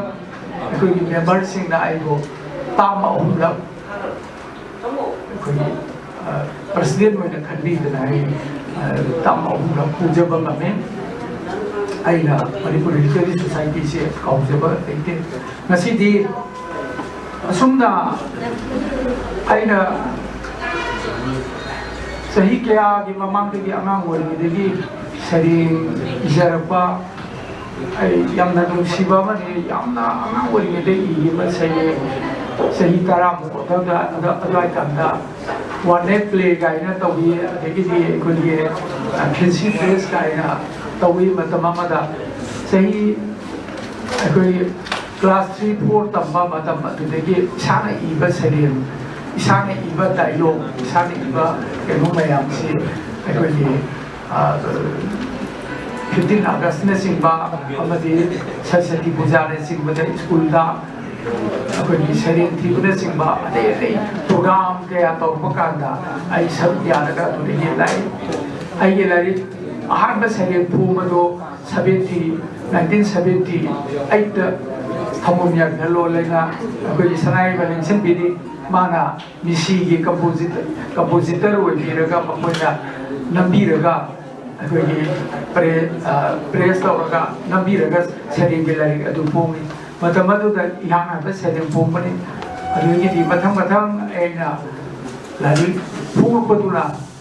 I Louis like Pumpase, I could ini Masai dan Nobel dunia, aduga Bhagyachandra ki mapuk chahi magi mapuk chahi se tarama thui le mi Bhagyachandra ki mapuk chahi tarama thui le basida tarama thui ki man ka karam man sumbagi na puthong na bora bada lupa lakh ani muki larik le ba ayum da pairaga le larik me am aduga madu puthong na bora bada Sahi Taraga, Nitu, Sangaba, a Sopuma, Aya, Pampi, Romasi, the Singamaga, Subject Pungamapangi, Kiangi, Tarani Pan, the Pui and I had to say, Sina, Levapupan, the Pui had to say, she Putori, Bhagyachandra, Madame Tati, Canole Poteta, I could give. Academy is guy to like Butieva. And the mind of the history, even sings in a warrior, even sings in a Bhagyachandra, Mapuxa, Tarama Twisi, Karam mind of Tanamiru, Yalam Tadeva. Miamana Larigami, Igani, Mapuxa, Mayorongani, Larigami, Igani, Mapuxa, Mayorongani. I don't hear over the name of Palak and Yogai says. I don't like to. Kopi di Singapura lepas so pi kena presiden ka so tu bangkok tu berkan dari konang tadi lari tu di lupa lah mungkin pun kita ada lupa lah ni makai bu sangat kan lagi ai ni am nuai seperti magi bapuk sehima untuk pun seperti am nuai je ai na Royal lepada Royal Public Library masih aina yang sangat saya yang Singapura salam aku heku pada yang na lu na Singapura tobiba jadi si na simba tanaraga ay monda simba Indira yang Indira dari Ewa ama kapidana ay mana mapipidana sumdong na miyamangda ay kung putupi ba sige na masaya na kung singi Royal Public Library kasi ko ay na hana na kaya na po sari tagat pa pong sari tindini pa po mo ay na ikong mga sundan tagat sari jana jagi uningi waron ang lop ng pibikiba ahal ba अगर पंदुप से लोचलगा अनि छो पंदुप हाइदरा कोई शेरिंगे अमसुल लई बना मरा मोरागा तक को वरोन से कोना पामजे हौजे अनि सुबदा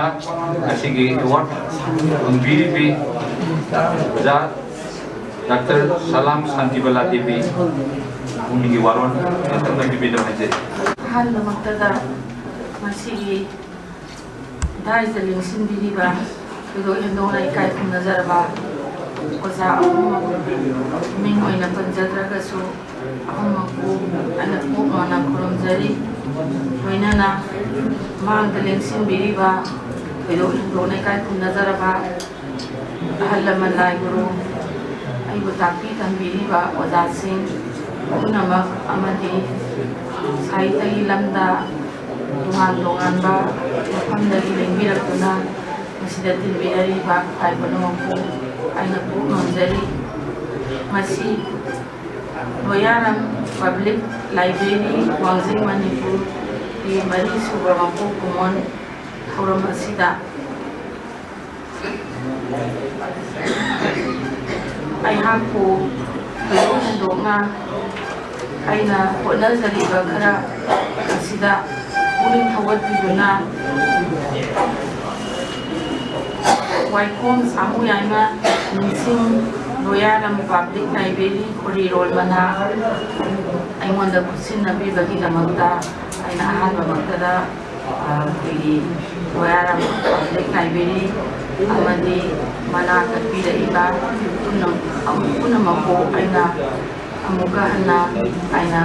thagat ko phongdoksari loina nan pok mangjari tasingna hairabadi aihakna iba ilamda changsinjarariba asi ai yam tietakna kitang thanjaramgi yamna angang oiringai matamdagi aina isai mayeka duga sairengada hana ai kuthaba hojaki adudagi wari masa amuk wari masa dagi drama sina singba sina kutha hajarambadagi asum 2011 tuyep adaida koigi kuyel lampaugi koi larik nei na bai kalam sida sum kharaga iba hujabadagi adudagi sum angang na mai kidaba gumna aina sum kharaga bazaruba aduga puningi warun kharaga phungdok sabadagi aina naina bagi lam sida sansin jaki bani aduna masidi aihaku koigi hindong na ikai kunazaraba koigi public loyalam public library wangsing na su aihaku nainaroi amoy na sakam didana asigumba mana si lantok dibagi dama aina harauna karamna jeli aduga ai kasi ko lokwa hajani ngai na jadi asigumba mana ase aingona bibiba asida ai yamna thawai hangsa yauna thamoi sengna harauba phongdoksari aduga taramna lojeri aduga amuka hanna loyaram public library wangsing kusu aina hanna aina thamoi sengna thagatba phongdoksari punamagu aina Thakatsari salam sanjibala mathanda roi boina sigi mana wan lobi khiba Niranjan Usham ahanu maktada sigi Loyalam Public Library Wangsing Manipur ki Manisuba Mapok Kumon Dasida Lepi Rakiba Punamaku Kai Kunabu Chari Amasung asigi Thais election biriba Mingoina Amamantam and the Charabasu Kulab Susan Zaraga Kai Kunabu Chari Amasung Punamaku Amoisanga Kai Kunabu Punam Kambadu Chari Nasi Hagna Isai Sayang Ibahu Zarakwa Dagi aina phungjariba manasi ani suba manani hanbada 2012 da amigna best of amig best lyricist ki mana bibi kraba matunda Loyalam Public Library na aigi laibang ng isay sayang manipur kopi mawa habisila salam laiba ningsing korirol mana 2025 manasi amoy sing harok tayam na Lokshinjari Loyalam Public Library ki founder Amosarat Salam amasung member Purnamapu amoy sing na tabimal kanggo uchabaga loina na matunda korirol da matam samna library sina apoy ba masung manipur Purnamakta Chobo Mangala Mapina Rivo Oishino, Ivo Wapam Sikum Zaraga, Mayapuna, Hana, Thakatsari sigi aroiba mana Vikiba Niranjan Usham Ogiti mana Pambuaron Lobi Matung Sidi Wigi Toram Sitian Salapiki Tanja Yoruplen Hajabagalunina Nasi Siguma Faksara Sigi Maya Katlaga Sigi President Webiribi Mingoina Panjarbada Ikom Da Indirana Maki Haukiba Karniki Mamang the Punkiba Lari Kara Secretary with the Secretary Sinana Tanjab Lokachari Salam Sarat Salam Election Milexi Uda Indiradiki Mahaki Masani Ba Lari Maki Punshi Weba Adumba Lari Kara Library Wena Kudol Tamgani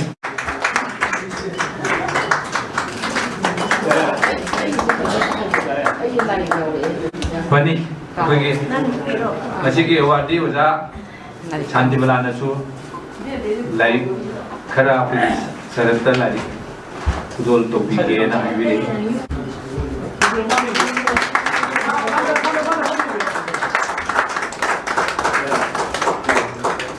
ꯂꯥꯏꯔꯤꯛ ꯂꯧꯕꯗ ꯌꯥꯝ ꯂꯥꯞꯅ ꯂꯧꯏꯀꯣ ꯊꯥꯒꯠꯆꯔꯤ ꯍꯧꯖꯤꯛꯀꯤ ꯊꯧꯔꯝ ꯑꯁꯤ ꯑꯩꯈꯣꯏꯒꯤ VIPꯁꯤꯡꯒꯤ ꯋꯥꯔꯣꯜ ꯈꯤꯇꯪ ꯉꯥꯏꯔꯦ ꯑꯁꯤꯒꯤ VIP ꯐꯝꯐꯝ ꯂꯥꯡꯗ ꯂꯦꯡꯁꯤꯟꯕꯤꯔꯤꯕꯁꯤꯡꯒꯤ ꯃꯔꯛꯇꯒꯤ ꯃꯁꯤꯒꯤ ꯒꯦꯁꯠ ꯑꯣꯐ ꯑꯣꯅꯔꯒꯤ ꯐꯝꯐꯝ ꯂꯥꯡꯗ ꯂꯦꯡꯁꯤꯟꯕꯤꯔꯤꯕ ꯖꯥ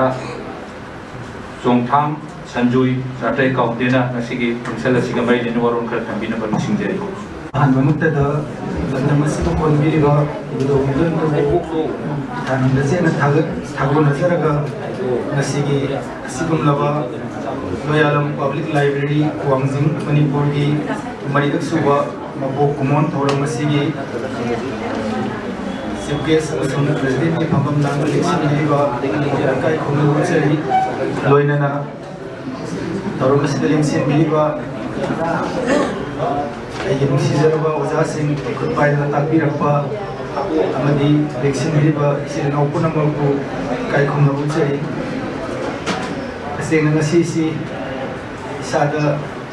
ꯈꯤꯇꯪ ꯈꯔ ꯍꯦꯟꯅ ꯄꯥꯈꯠꯆꯕ ꯑꯃꯗꯤ ꯏꯀꯥꯏꯖꯕꯁꯨ ꯐꯥꯎꯖꯩ ꯃꯔꯝꯗꯤ ꯃꯥꯡꯗ ꯂꯦꯡꯁꯤꯟꯕꯤꯔꯤꯕ ꯃꯌꯥꯝꯁꯤꯒꯤ ꯃꯔꯛꯇ ꯑꯩꯅ ꯀꯥ ꯍꯦꯟꯅ ꯏꯀꯥꯏ ꯈꯨꯝꯅꯕ ꯎꯠꯆꯕ ꯑꯩꯅ ꯇꯥꯛꯄꯤꯔꯛꯄ ꯑꯣꯖꯥꯁꯤꯡ ꯑꯃꯗꯤ ꯍꯧꯖꯤꯛ ꯍꯧꯖꯤꯛꯁꯨ ꯑꯩꯒꯤ ꯑꯁꯣꯏ ꯑꯉꯥꯝ ꯈꯨꯗꯤꯡꯃꯛꯇ ꯑꯩꯒꯤ ꯗꯔꯀꯥꯔ ꯂꯩꯕ ꯈꯨꯗꯤꯡꯃꯛꯇ ꯇꯥꯊꯣꯛ ꯇꯥꯁꯤꯟ ꯇꯧꯖꯔꯤꯕ ꯑꯩꯒꯤ ꯑꯣꯖꯥꯁꯤꯡ ꯑꯃꯗꯤ ꯏꯌꯥꯝꯕ ꯀꯌꯥ ꯑꯃ ꯌꯥꯎꯕꯁꯤꯗ ꯏꯁꯥꯗꯁꯨ ꯊꯣꯏꯗꯣꯛ ꯍꯦꯟꯗꯣꯛꯅ ꯏꯀꯥꯏꯖꯕ ꯑꯃꯗꯤ ꯄꯥꯈꯠꯆꯕ ꯈꯔ ꯍꯦꯟꯅ ꯐꯥꯎꯖꯔꯤ ꯇꯁꯦꯡꯅ ꯉꯁꯤꯁꯤꯗ ꯑꯩꯅ ꯌꯥꯝ ꯅꯨꯡꯉꯥꯏꯖꯕ ꯑꯃꯇꯪ ꯑꯩ ꯇꯥꯃꯣ ꯁꯔꯠ ꯁꯂꯥꯝꯕꯨ ꯑꯩ ꯀꯪꯒ꯭ꯔꯦꯆꯨꯂꯦꯁꯟꯁ ꯇꯧꯖꯒꯦ ꯑꯩꯈꯣꯏꯅ ꯇꯥꯃꯣꯕꯨ ꯍꯦꯛ ꯈꯪꯖꯔꯛꯄꯗꯒꯤꯅ ꯉꯁꯤ ꯐꯥꯎꯕꯁꯤ ꯇꯥꯃꯣꯅ ꯈꯥꯎ ꯑꯃ ꯌꯥꯟꯗꯅ ꯀꯣꯏꯆꯠ ꯆꯠꯇꯅ ꯇꯥꯃꯣꯅ ꯋꯥꯖꯔꯛꯈꯤꯕ ꯍꯣꯠꯅꯖꯔꯛꯈꯤꯕ ꯃꯌꯥꯝ ꯑꯗꯨ ꯉꯁꯤ ꯂꯣꯌꯥꯂꯝ ꯄꯕ꯭ꯂꯤꯛ ꯂꯥꯏꯕ꯭ꯔꯦꯔꯤ ꯑꯩꯈꯣꯏꯒꯤ ꯇꯥꯃꯣ ꯁꯔꯠ ꯁꯂꯥꯝꯅ ꯐꯥꯎꯟꯗꯔ ꯑꯣꯏꯕꯤꯕ ꯑꯁꯤꯒꯤ ꯑꯁꯤꯒꯨꯝꯂꯕ ꯃꯄꯣꯛ ꯀꯨꯝꯑꯣꯟ ꯊꯧꯔꯝ ꯑꯁꯤꯗ ꯑꯩꯈꯣꯏ ꯍꯧꯗꯣꯛꯆꯔꯤꯕ ꯃꯐꯝ ꯋꯥꯡꯖꯤꯡꯗꯁꯨ ꯅꯠꯇꯕ ꯑꯁꯤꯒꯨꯝꯂꯕ ꯂꯥꯞꯂꯕ ꯃꯐꯝ ꯑꯃꯗ ꯑꯁꯨꯛ ꯐꯖꯅ ꯁꯤꯟꯕ ꯐꯪꯁꯟ ꯑꯃ ꯇꯥꯃꯣꯅ ꯁꯤꯟꯕꯤꯕ ꯉꯝꯕ ꯐꯖꯕ ꯍꯥꯏꯔꯤꯕꯁꯤ ꯑꯩ ꯃꯐꯝꯒꯤ ꯅꯠꯆꯗꯦ ꯂꯩꯇꯦꯡꯒꯤ ꯅꯠꯆꯗꯦ ꯉꯁꯤ ꯇꯤꯟꯕꯤꯔꯤꯕ ꯋꯥꯕꯣꯛꯁꯤꯡꯒꯤ ꯃꯔꯛꯇ ꯇꯤꯟꯕꯤꯔꯤꯕ ꯑꯃꯃꯝꯇꯪ ꯑꯣꯏꯅ ꯆꯪ ꯂꯥꯎꯔꯕ ꯑꯣꯖꯥ ꯒꯨꯔꯨ ꯃꯌꯥꯝꯁꯤꯒꯤ ꯌꯦꯡꯖꯔꯒ ꯉꯁꯤꯒꯤ ꯊꯧꯔꯝ ꯑꯁꯤ ꯑꯗꯨꯛꯀꯤ ꯃꯇꯤꯛ ꯃꯄꯨꯡ ꯐꯥꯕ ꯑꯃꯗꯤ ꯃꯥꯏ ꯄꯥꯛꯄ ꯊꯧꯔꯝ ꯑꯃꯅꯤ ꯍꯥꯏꯅ ꯑꯩ ꯏꯁꯥꯅ ꯂꯧꯖꯕꯅꯤ ꯑꯁꯤꯒꯨꯝꯂꯕ ꯊꯧꯔꯝ ꯑꯃ ꯇꯥꯃꯣꯅ ꯌꯥꯝꯅ ꯂꯥꯞꯂꯕ ꯃꯐꯝ ꯑꯃꯗ ꯃꯥꯏ ꯄꯥꯛꯅ ꯁꯤꯟꯕ ꯉꯝꯕꯁꯤ ngasi phawbada tamona wazarakiba tamona honazarakiba kibri asemba mahayego phangmani haina ina kanjaraga amo sarat salambo amuka su hannai agatba phongdoksari matungda aikoi asena ngasi makti aikoi library aidi lari khomjanba amadi lari papam lari papi hosi ngasi horoliba satrana harol singda aduki mati tamlaklaba hantharaklaba mayeng katharaklaba matam asida koi tamona wangsin khulama mafam amada loyalam public library hodok biduna asi maintain tawiduna library sin khomjan biduna tungi mirol gi damakta pukai ama sembi bagi damakta ai aninga lidana thagat chaba phungdok sari amasung ai site gi su ai tamo gi thabak thorom sing asida ai amam mateng pangjagani haibo wapam se ai thamjaram ge adu masigi thorom masigi makha tarak oina sendin naba waring patupa mayam ma yauri basida ai su thamoi aning ba machi thang phongdok saram ge ai ko na lari pazarak pada lari ani khatam waring amak ali lamkoi wari amaga ai tamjarak ba waring amak khatam gi ai wanda punside thilbi khiba ai mati kamatang ai panjaram ge mayam waru biro kaka makon mani mongsabna iba singlon amadi singlon amada haiba lamkoi wari gi lai ma sahitya academy award su phangkiba mali sigi copy ma ai babung da pibirakna ai paza hogi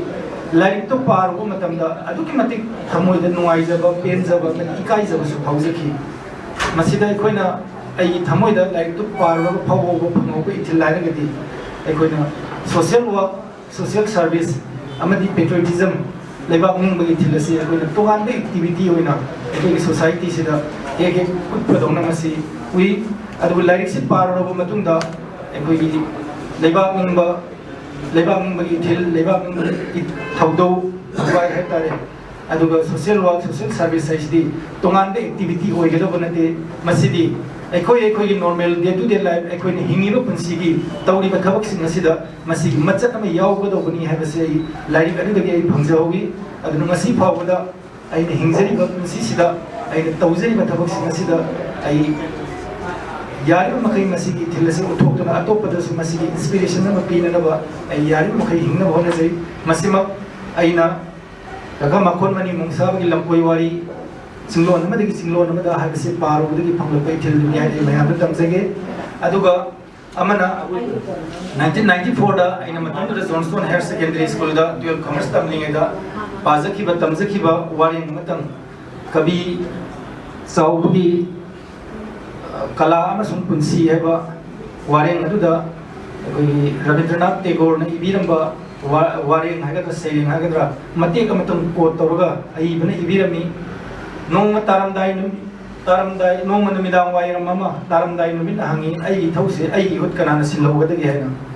ताइबंग पुमना संगकनना लेरिंगेदा केगाम थौबय अमतंग थोरलगा अइना ngambadu मखैदी अइ पांगथोक जरमगे को हाइना खुमलकबगी मतेक अमतंग coat तौखिरसदा अइ पुंसिदा ngasi फावबदा अइ हिंगबगी यामना inspiration हाइगदा अइ मदुना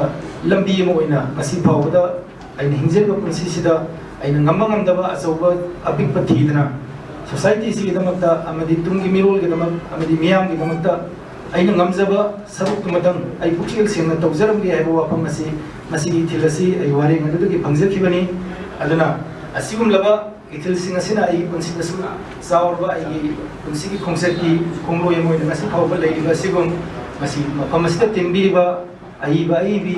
इकाइ खुमनजरबा कयाना ngasi पाथोक पिगदबा सेरेंग वारेंग सिंग अमदि तुंगदे बिरकदबा सेरेंग वारेंग सिंग असिना मिरोल असिदा अमदि तुंगदा लाकदबा मिरोल कयादा अफबा अचुंबा inspiration कया पिबिदुना अफबा खुनाय अमा same ओइरसनु हाइबे प्रपोजल से पिजरगा मताम असिदा थागचरी नसिगी गेस्ट ऑफ ऑनर वेबिरिबा इकोगी नाउ सोंगथाम संजोयनाय आमना फजबा महाक पुनिंगी वारोल हाइजबगलोना लाइरिक अमा अदुगा पोट तोबा कोई वही खरा हाइबिरबा सियम नुगाइजे लेनना हौजिक्ति ngasi अखोगी चीफ गेस्ट की वारोल पीद्रिगी मांगोइनना ngasi अखोगी मांगदा थंबिरिबा मरोइना प्रेसिडेंट की फमम दांगदा लिंगसिनबिरिबा लिंगोम इंदिरा अखोगी ने इंदिराना मांगना ngarang si बॉम्बे दगी अखोई मणिपुर थुंगरबनी मांगना चलुबदुदा माना अचंबा माकी माना यामना मयामना नुसिना माना मिठाई अमखक लेजरई मदु ngasiदी थौरम ngasiगे मांगोइनना मिठाई से अममुदंग लौबिरगा मदु ngarang मांगना चलुबगी नुगाइबदो फोंदोक बगलोइनना मिठाई से मयाम खुदोल तमजेगदोइ नेक्सन बिरक्ति अखोगी सबतोरिबा ना राजा ममतंग बगी छाय छाना ममतंग दोनबा माना बॉम्बे का मणिपुर का अने मरक की रोसिदा अदुगा मरुइना ngasiगी फंक्शन सिमक्सु नंगना बाक थोरखिबनी अदुना कोगी ने इंदिरा दिरानंग सुंबा चंबो खुजोलसी मयामना खुजोल तोबिरी लोइनना मथंग सिदी सिगुंबा फंक्शन सिगी अहान सेशनगी लोइनमदागी चीफ गेस्ट की वारोल पिबिनबगिदमक्ता कोक्सुंजरी एगे मामा विंग कमांडर एके देवेंद्र सिंह रिटायर प्रेसिडेंट मणिपुर साहित्य समिति थौबाल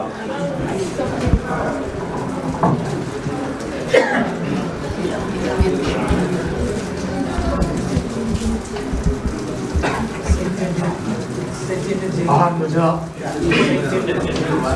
लंदन से वो कन्वेगा कन्वेगे लंदन मधुदा कोगरे मधुदा हंडा हंडा साहित्य की फंक्शन खुदिंग मक्ता केमिल चोमी नदरमाय मंडल इनरगा केमिता पर पंपांगना उननको कोकना कोगरे आईडी साहित्य सेवा जे है होजरपदगी मयामदा अदुम तौदुना लापा अपिलदो Masilo do mayamda thambenengi Mashi Manipurda leriba ai bisingi tasha awa ai hakeng na Mashi dagi tay kutham ki mamang dagi hona hakna thengada rakhe niti niyom sumna New Delhi dagi RNI number yaw lauraga dharma ki oiba magazine nama sahi taru tha kudingi Copulation ani namaga manipulation batuna yenjarami dharma ki oiba lari tara amu copulation ani mo lauraga mayamda tunaba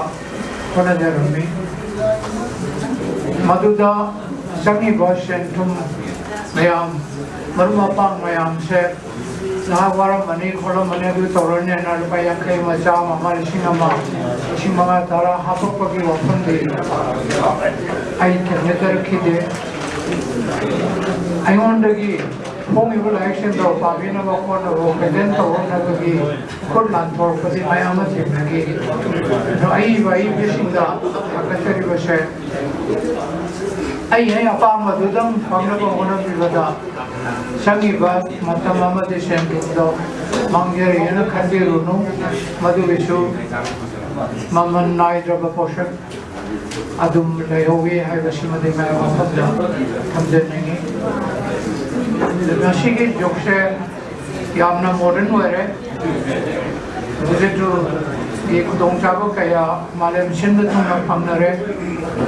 Adum Nadi Weraga Machine digital की form of fungi को खोल बांगा यहाँ से अने हमने दी advanced हुए रे project की AI लापे तक ये वो deep fake की problem जिन्हें वो हो गए संसार जे समाज जे साथी ने वो आंगन देता हुए तो पढ़े हमने advanced हुए रे कामना कोई नौरी बा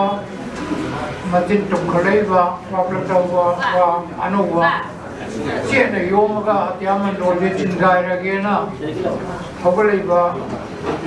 wano admaina mama me de lero meba kaita ki saru Veda Quran se je mawa logde adi tobe kana kanto koto ko thabak ti tobiga no ana mayamda hangachani ge mashi ekoina phangiba advancement de mama me de iraga thambiramado aduna phangibane Mama made a Pamamigo photo, and she Yogumam Deva. Hoja Russia, America, Kana, rest on the Russia Nakara, Ongan Kanbaki film the hen and Sapagum Tauri. Russia now, how later Lishing Kun Mohalava, aeroplane, me Lishing Amamu, Puboyat, Nambagi Shakti, or Atawa. Aircraft take the Tokanga by Rahoji. Adubo, Rabo na season Naramba Bayos do, aeroplane do, Adu de Yogi. Rabo na season Ramba aeroplane do, they be lishing Amatomazo, lishing Mangatomazo, Shitama to Mahamre.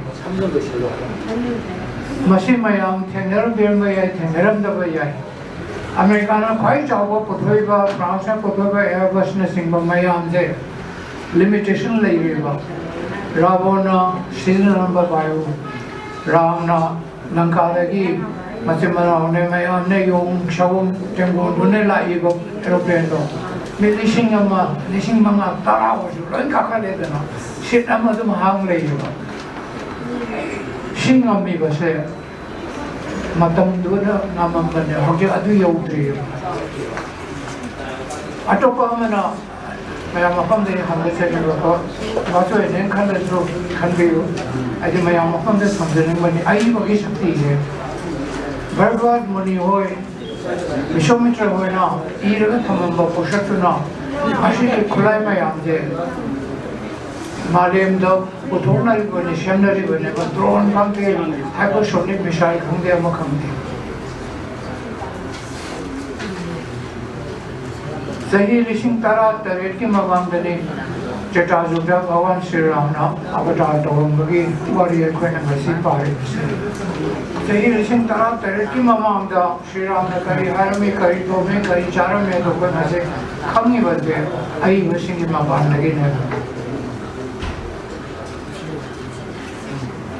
ngasi अखोइना guided missile उठोए America ना Tomé cap missile का उठोगा सितकी कापगा kilometre Sunny चौहम Lara को मुखन तलगा शुरुंगा में देशंगा शुरुंग तो ठीक तना कुछ अदु जो तपना नतबा थीरे तपना नतबा किलोमीटर लिसिंग नाम नियाम न शुरुंग मनु गरो पायरगा आगे तो योगो में भी बसे भरद्वाज मणिनाथ सिन्हा थमंबा मंत्र में आंदो अदु मखापु अलगने जटा जोगता जोको जोगता ब्रह्मश सीजन वगम बमिवय मंगा तरु खपले रमे ब्रह्मश है का खुला इसे अतै के मानदे अतै ना टेन वन का पेटा अदम होली ब्रह्मश देख कमाई का पे मतकता मंत्र छोड़ लगा मान पंपो कदर विथव के मंत्र जो छोड़ लगा सुंदरम द का पे मशी की missile and intercontinental missiles in there. Pain kaapte atat syndrome da kaapa ka adagi mohai rahe. Sida sholigo mantra do. Nasi de koi na kari wan tauge go radio frequency wo na kaapam dai do missile de saman. Kumai garu ma yawi mai shaga payan na basati yawi ma mai shaga yawi. Adu ka kari to go no hai ba sholigo mantra do. Adu the radio frequency wo na nasi di happy. Basic principle lo chapna nahi hai. खुदमों ना इना रांबा नाम से उधर सा ऊपर ना आफी करने बच्चे मना मंगा बोंडा सही ट्राई कर चले दूसरे टोल में ना लोग तू ना रता ना रखा जाएगा तो द्रौपदी फारा को पूना बा मावे महारानी बना बा थार है बच्चे मना सिंगरन लेते बात जातो का द्रौपदी सिंह शोभला पदा फारे पूरा का सबों गाइड हापा का नुकसान की मामा चीले बिमना मुझे तो मजा नहीं मुझे मामा थांची ले दो वो ताना फंगे आज न तुम्हें न ले पगा माय जनों का के टेंशन लगा मंत्र जो शो लगा काफी देरट की सबों याम चेली तो मामा अंगा ताई मई होगी चेन जाती हारे का मरु को होगा मथाई की लगूं मधुद शो लगा मंत्र दे नशी दे कोई रेडियो फ्रीक्वेंसी वो ना शो लगे काफी हापोगा साइंस इस न पिछले के क्वाइट के फावर तारा है ऐसे होजे ता क्वाइट फावर साइंटिस्ट तारा है ऐसे ईश्वर के कृपा लगे आई मखोइतरे निपान की समय धमिन नजरे धमिन नजरे वही होगे ईश्वर नहीं ईश्वर के लोग चंगे ईश्वर के पास लगे आई गाइडेड मिसाइल लगा स्क्वाड्रन नमा सही हो कमान तक जरूरी सिद्धकी लामना सिद्धदा जोहार तो किलोमीटर इसनामा नियाम न पाए बाय एरोप्लेन लो सिद्धकी फंबगा सिद्धकी आई ना मिसाइल लगा दा फ्रीक्वेंसी रिक्वायरमेंट लो फिट तोड़गा कापगा एरोप्लेन तो थुगाई बुंगा मेरे सोल्यूशन कुन कंट्रावा न पाए बाय एरोप्लेन लो शिंगा मिबस शक्ति से लाइक गुरु सिंधुना पायरम में वो ने ईरगा थम्मम बदगी आई कोई ना मशीन फंजरी बने अदुना आई बगी शक्ति से हवल बेदा बात तबेगा नो मतलब मांगे खनबेगा नो सेंटिंग है नो आई तो तबेगा नो नशी फंजरम ने बा परम में आमसिना तुमके चाय शोष नहीं तुम दसु केंद्र का कानो उजाई कमाने का थुगारी नौगाना खंबीरम गया यामलू ने सु खंबीरोगनु ऐना काफी को पोषक तो आधर किलोमीटर की लिशिंग नहीं होगा जे जांगी वेस्ट पे ने मधुद पार्न व काफी दो का Hekta aim to ko mo de ka pa ya ba na te ko na wi ka pa dong na no mai ma sa ka pa dong pai ba mi do ma na la ka do ba mi do de kilometer ya khi sha ma ma ga ina aim to ka to ne shivo ai ko na science ke London lead angle ka we ma na kilometer singani ga second ma ga to ta pai ka do do distance to adu mamang da ina kafi ro missile ya bandoi ne ba adu ka pokai han doi ne the missile da akoi no mai maru da di belentri maru he sa ko pile mata happy da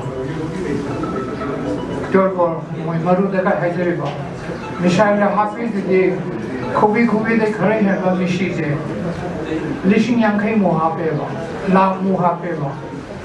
maduna pokai kilometer mana tara sai thoro padati yang lai ba ro pe do mishi mate kan thau da dum ka le Yo sigo zain to bino. mana nashing ami ba puding makshe ai ba singi ke pa da ge ne daya da ge ne aduna ai ba ai bi pom na makna ina na ba ka ka no thawao khana ka thok ko ga na nushi na pre bhakti yaw na sevadum tabiyo no manata ka no madi bona zaman shoydana pangakani aga hana ke le ram to purane ki warisi je ko je pada bani ka ga pakhan khanbiro gano hobishe nashana satellite ama beyond solar system da tharaga yena wada sunrang da kilometer la kaya sakha matung da black hole sa wo magi mana pesa maga shaudo tip to lukanda o maga omkar se adana re ko tole nashan ma ko ngauri hindu dharma ke sanatan dharma ke omkar ke matik ma ko jo mai ho khange adu da ki mo kilometer la kaya mo chatla kanda mo kari phanga ke ko Pechipida le riba samudra mayam de shunga sarulishin tara undo yumba punjan laga ko yedawa ishingi pak kama pangera the ishing da una ne sangna ithak ko hole ba natama nukshe se asuki mate kandana isaki pomje mo dana samong ke dona leiba kilometer lakh pa ishingi sabe sam pangera scientific mako ngau le kan mako na nasha da la peraga sanskrit pandit mayam ji employ to tham me ba moi da hang kan da di nomai tawraga e asidi bhagwan vishnu ki khir sagar ne hare ekon khir sagar de a mata da bhagwan vishnu lakshmi na seva tawraga lai dana aduna kham da dana a thong tham ya du ne ga hai gi thok se so we can know season view later me poshak shin ke mate mahun kham na ba honna view saite kari shin go amna mate pam view forward view sidang mai anda hangataraga som tenza sa ge shana ya shuna pi la nakachari asigi ahan ba session gi koi gi session si pulak punya session na bagi tanja tu long nabi kita maka masih di presiden itu pemlanda lengsin biri di mana penjara di kom ini Indirana masih di ahan session sigi presiden di baron ini lengsin biri sih ada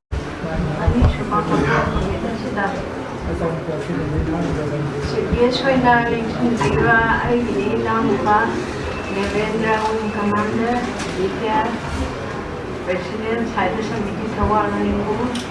Masung Guest of Honorina, Namsing Viva, Ibon, Sokham, Sanjoy, Charter Accountant, Duga, Sisayang, Kapu, Wanyanising Vigada, I Panupa, the Naurem, I will see her, and I can't be and the Mushina, Panupa, as long as he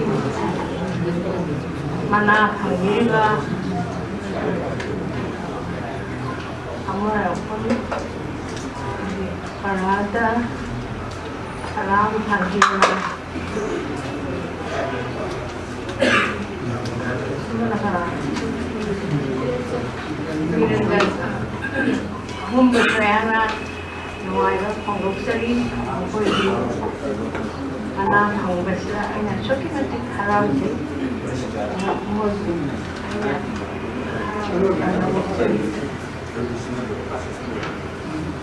Asyik goyang untuk iklan beli kita,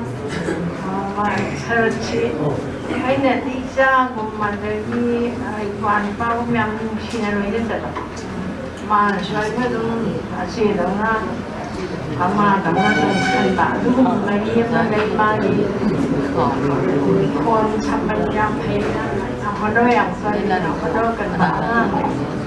ngoài của biến thái rồi ngay một khi mà ra rồi mà nuôi ba mẹ đấy là chẳng là cái bệnh kia người ta bỏ mà nó mình phải ra kia này nó hay cái đầu hay thì kia mà thì suy rằng thì là tàu sang một cái quyền đó mà ai là số quyền gì mà suy rằng thì nó đâu ra tàu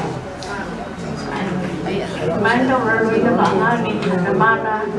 mai ra rồi ăn phải biết là gì nó phải đi qua kia này còn là hay đây ăn phải gì có gì anh vậy đây mà tâm nó hay nhiều ôi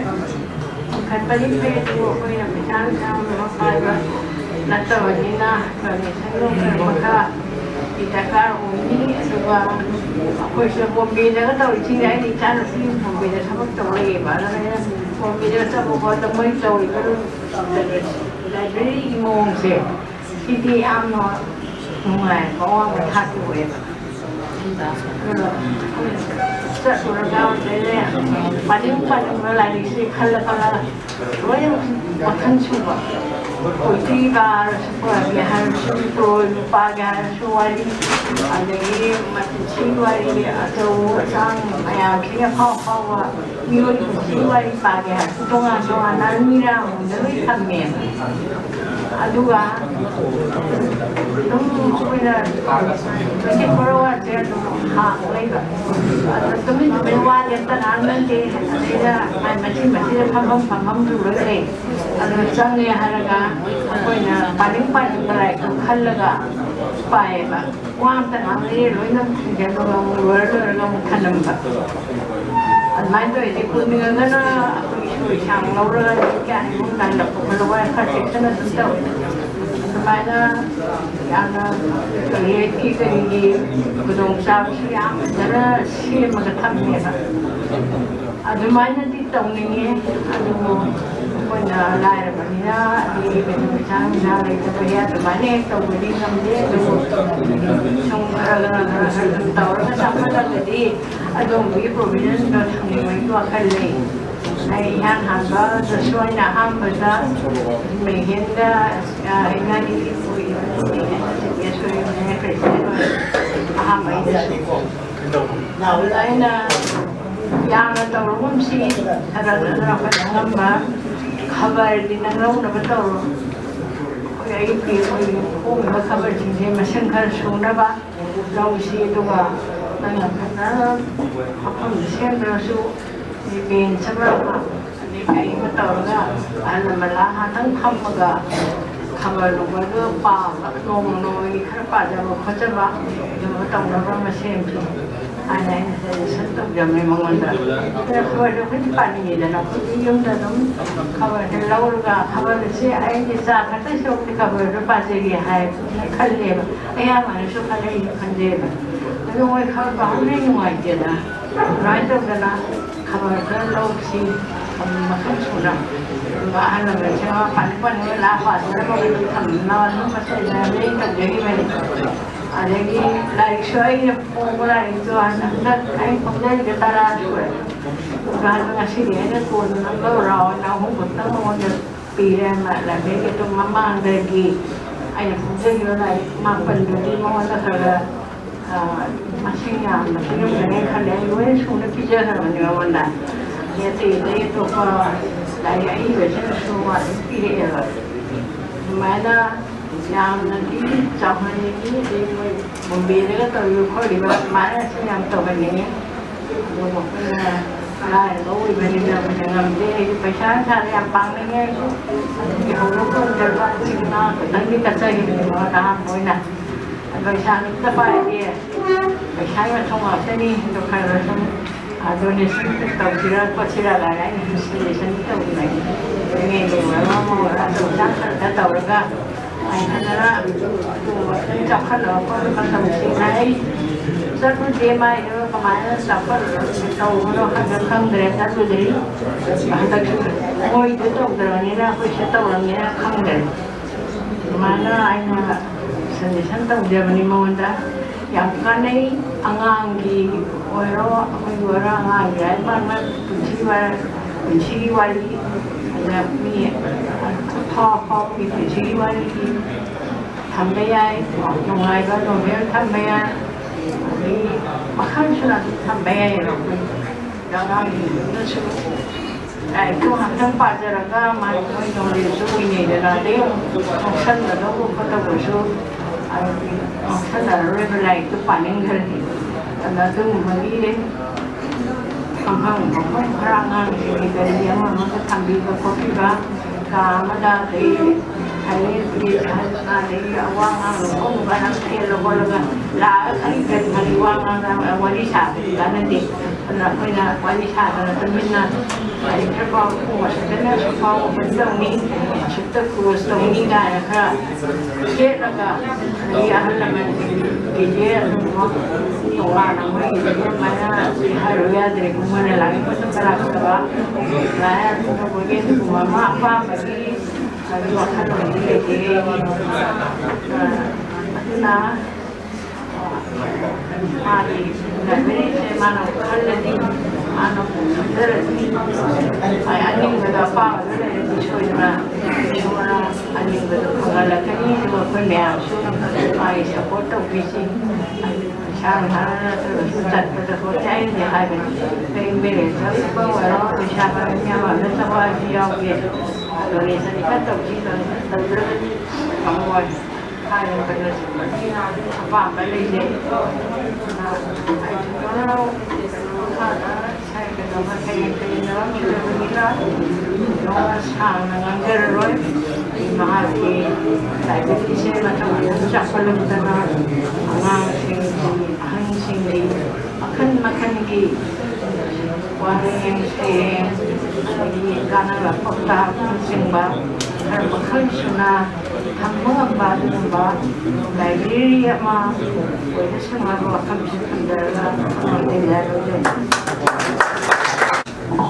Tagatsari ahan ba nasigi Loyalam Public Library Mari Suba Foundation de Doinana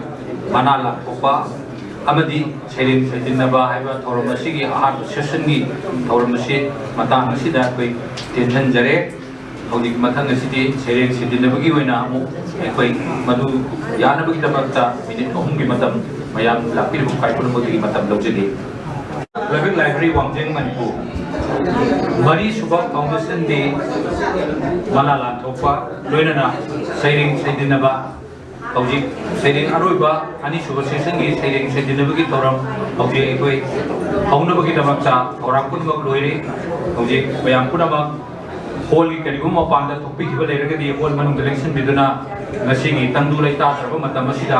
ꯄꯨꯛꯅꯤꯡꯒꯤ ꯋꯥꯔꯣꯜ ꯁꯩꯔꯦꯡ ꯑꯣꯏꯅ ꯐꯣꯡꯗꯣꯛꯄꯤꯗꯨꯅ ꯄꯨꯛꯅꯤꯡꯒꯤ ꯋꯥꯔꯣꯜꯁꯤꯡ ꯄꯥꯎꯗꯝꯕꯤꯅꯕꯒꯤꯗꯃꯛꯇ ꯍꯥꯏꯖꯕꯒ ꯂꯣꯏꯅꯅ ꯉꯁꯤꯒꯤ ꯁꯩꯔꯦꯡ ꯁꯩꯗꯤꯟꯅꯕ ꯑꯁꯤꯒꯤ ꯁꯩꯗꯤꯟ ꯃꯄꯨ ꯑꯣꯏꯅ ꯂꯦꯡꯁꯤꯟꯕꯤꯒꯗꯕ ꯃꯤꯡ ꯑꯣꯏꯅ ꯄꯟꯖꯔꯕꯗ ꯕꯤꯔꯦꯟꯗ꯭ꯔꯖꯤꯠ ꯅꯥꯎꯔꯦꯝ ꯑꯦꯋꯥꯔꯗꯤ ꯁꯥꯍꯤꯇ꯭य ꯑꯦꯀꯥꯗꯃꯤ ꯅ꯭ꯌꯨ ꯗꯤꯜꯂꯤꯕꯨ ꯑꯍꯥꯟꯕꯃꯛꯇꯗ ꯃꯐꯝ ꯂꯥꯡꯗ ꯂꯦꯡꯁꯤꯟꯕꯤꯅꯕ ꯑꯣꯖꯥꯕꯨ ꯀꯧꯁꯤꯟꯖꯔꯤ Loinana ngasigi sairing saidinaba asigi saidin mapuna pham lamda lingsin bidro matungda sinja lanjari maikaidagi lengyang tol tongidabagidamagta haijari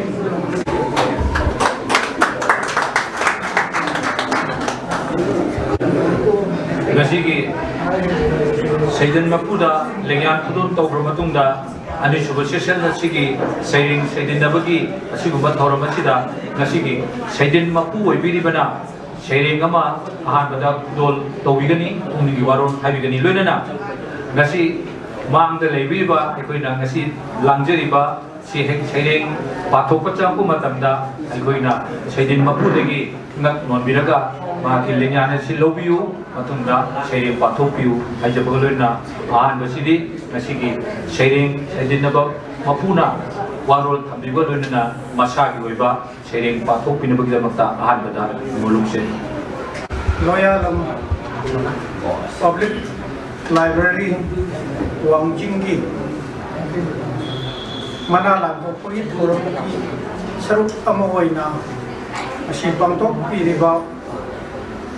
Sering Sejinaba Sigi Yang Natang Lagu Kumpam Nasi Kasu Savanataba Ewandan Sibiduna Sinabiriba Sigidama Ay Ahan Bamakada Sindi Langbiriba Simbu Kai Kumaba Utcheri Kasu Hena Hanya Ilake Sindiriba Mayamda Hajagadoribusi Shili Langiba Singi Maikai Degi Papa Mama Aina Hamjarabada Sairen Si Pabada Waudo Yobi Daba Aduba Sairengi Pot Happy Daba Yamna Tuna Adum Pabiu Aduga Sairen Si Masidi Sairen Paramaga Mapam Masi Kadoga Kanasu Lembi Kiroi Henasu Kanje Ek Pabiri Bukunam to Loina Tamina Matunda Sairen Pamina Bagin Wai Mahau Soydana Domina Deni I Wapam Si Taitam Jage Aduga Sairengi Maramda Kaida Yamna Hai Bakadam Hudushu Matang Matam Siga Bidokna Sana Drehina in the Lojaraga Yamda Namka Sonapil Tabjari Sairen Saidin Naba Haibanina Sairen Mamai the Pagada Bakambu Makoi Amani Paraga Leopadu Saidin Naba Haibasma Ade Paramashina Mayambunamanga Lantuk Miriba Sairen Punamagashi Yamna Na Punin Sang Natabi Herega Iriba Sairen Singsikarino Haribasikarino Haibadu Uninda Sumkamoi the Luxing Binaba Isaac Maramdi Kabi Latragati Sairen Leroy Sairen Latragati Kabi Shu Leroy Adana Sairen Sidin Nabahagati Kabi Sing Sairen Anigi Gilan Duni Amasimapung Pahan Bi Hagor Pamsi Tamjaraga Hojik Taikogi Kampier Togiribana Lauto Piramba Isu Sairen Malanto Katabane Mama Birami Tasang Badi IC Mayahum ki Lan Sidigi Haunai Kabi Samalan Sing Sairen Padaroi Haidana Lan Sigina Kai Simbal in the Boy Kibane Adolan Si Nakai Sing Ibras and the Bradu Wamjingi and the Shina Shumi Riba the Wahalam Similang Siligal Libiri Sairen Padaroi have said Yamna Senalon said come the Bahungan Togolon Bevar come the boy in a Tony Adana Ay Yamna Tiena Paren Karadam Papa Mataba Paren Karadam I will to Jigge Satin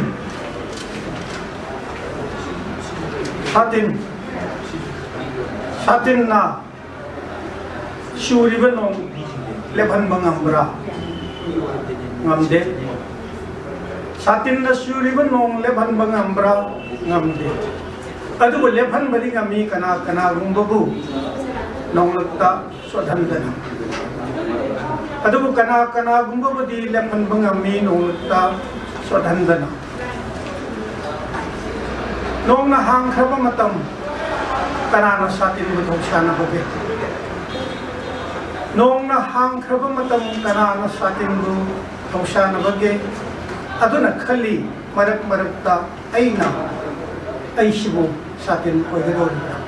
Kurumjit Saidin Mapugi Fajaraba Satil Laibama Lowira Matunda Matanga City Lakpiriba Mayam Punamategi Han Makta the Kokshinjari Oja Motum Venda Agasteri Ahan Bada Oja M Open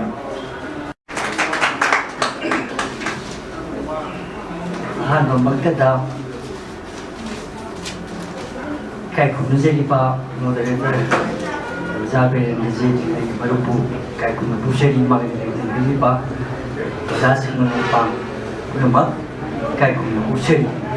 ꯑꯩꯒꯤ ꯁꯩꯔꯦꯡꯁꯤꯒꯤ ꯃꯃꯤꯡ ꯍꯤꯡꯂꯨꯕꯒꯤ ꯇꯥꯏꯕꯪꯁꯤꯗ ꯂꯩꯔꯝꯃꯤ ꯃꯇꯝ ꯑꯃꯗ ꯆꯠꯅꯤꯕꯅꯤ ꯍꯥꯏ ꯃꯍꯥꯛ ꯑꯗꯣ ꯆꯠꯂꯤ ꯑꯃꯗ ꯁꯛꯇꯥꯔꯅꯤ ꯍꯤꯡꯅꯕꯒꯤ ꯂꯥꯟꯗ ꯃꯥꯏꯊꯤꯕ ꯄꯨꯟꯁꯤꯅꯤ ꯍꯤꯡꯕꯗ ꯀꯅꯥ ꯂꯩꯇꯔꯕ ꯃꯍꯥꯛ ꯑꯗꯣ ꯏꯁꯩ ꯁꯛꯂꯗꯨꯅ ꯅꯥꯏꯇꯣꯝ ꯇꯥꯅ ꯇꯥꯏꯕꯪꯁꯤꯗ ꯃꯤꯠꯃꯥꯟꯅꯗꯔꯕ ꯃꯍꯥꯛ ꯑꯗꯣ ꯊꯋꯥꯏꯗꯅ ꯂꯥꯛꯏ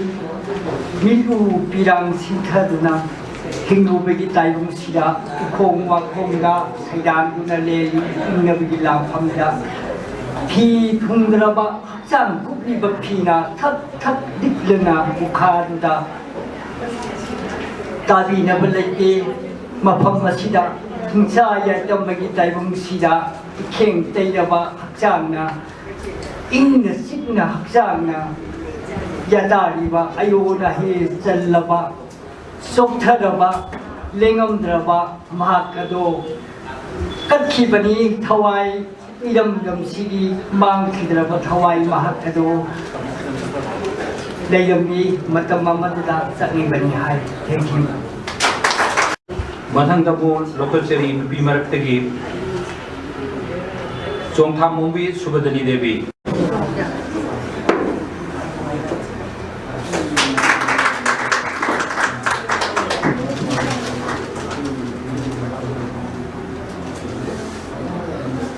पुनमको इकोक नौन परंपरी नौरुचर लांथुचरी अहाकी कविता की ममी सत्खिनो मफम कईदसु वाखल नंगी चक्की दुमक मोक्षागुम सिंग्या तमयादा लवक लमहांदा अचित्पा चिन्नुंगी खेल कयादा ताजरली नुसीरबा हरी खंजेलसु चेक्ला सिंगी चेक खंजेल नलिबा असंग बचिमायदा अंगन बकोरो की मसेक लगता चटखायरबा तनौरब सेहन बिनुजागी सकतमगुम सुनत गाय पूरबा मौसागी इंची जरब सकतम लगता जखिने नंदी हेता चिक मेरा कोलता द्रब महंदुदा हलखी तन नमु माइकई खुदिंग खजिल्लब संबल नुंदा अदुबो सिंथजसनु खेंसु खोंयादगी येक नमयुंग याबदा सेम सनु इगी तुरेसु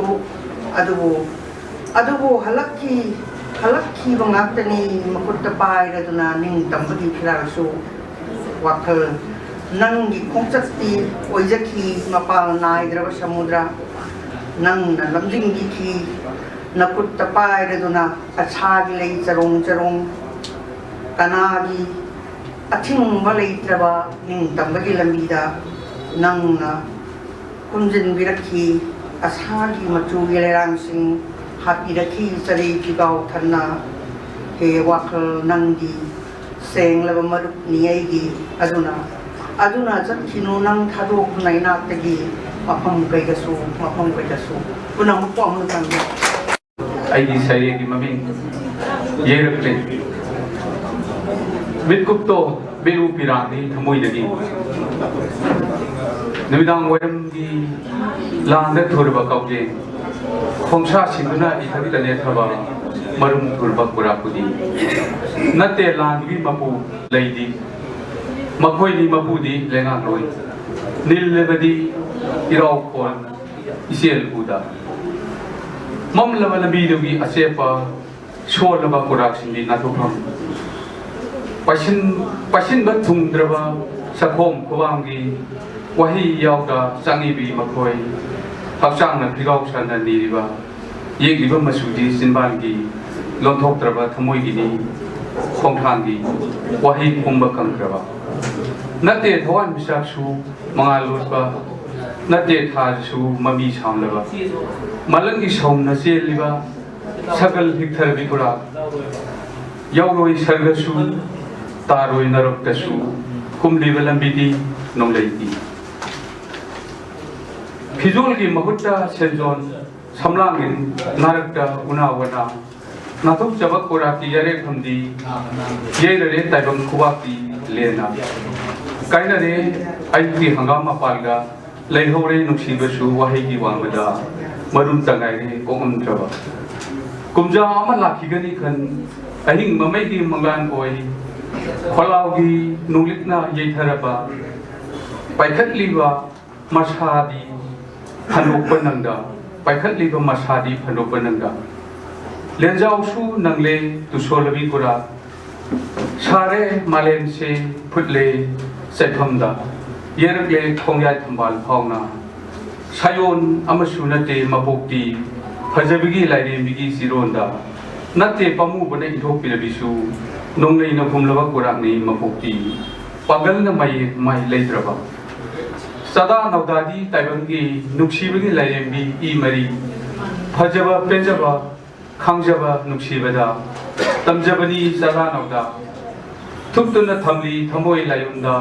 लैखी वशक अमदी लई परे अनिगी हुमदुन थमलमले ngomnamak longleina लैखी थमोयदी खोंफम मसिदा लथावैना मरी ततवा सेगावदुगी पुनो पकोनसे आइगी नुसिजरबा सेरिंगी ममी सुनिंग दबना हाइसिंबा सारबुंसी इजरायलगी मपुनसी कुमजाली सिंगनी कुलमंगा सिदा सुमनगी सही हुमुराग तरे खत्त मशूरी मकोईगी थौना अमदी पुनसिनबा हाइबना नोमेडिक मिंथोन कोहन बिरे साउथोक्से सही लिसिंगनी हेनबगी पुआरीदा साउथोक्सेरिबा मणिपुरी सिंधी मीओइना मीओइबा हाइजद्रिबा कुकी जो सिंबु थेंगनबदा हरंग हरंग सोंगदुना निपाइनरी अंगाव बगुम अमगा अमगा मरा थंजिनरी मफी निंगथिना थोंगद्रिबा शामरक ngaमरक की कांगु सा कैगुमना सारंगदा होइजिनबा ngamdari sinda paganari launari kanbinaba mingonda mathawna di leiba punsinbadi haitaba adunanida sendoi sabigi kunai linglibasina suningdabagi lichet sadetna oihelliba social system ni tengban bagi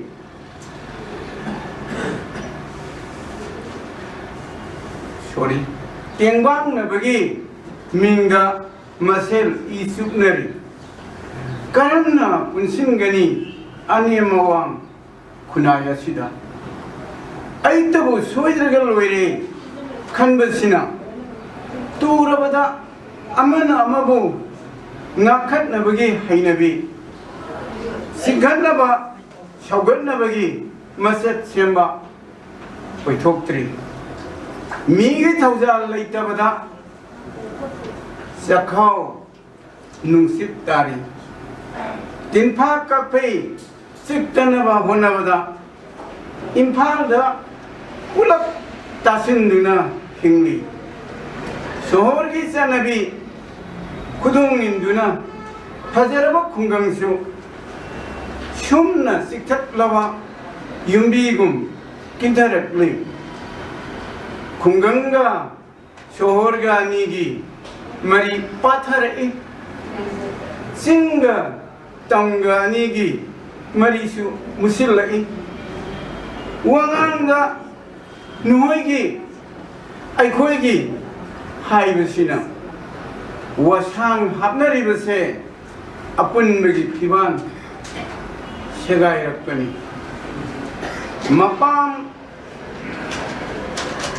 mapam bomna Maraiba puduna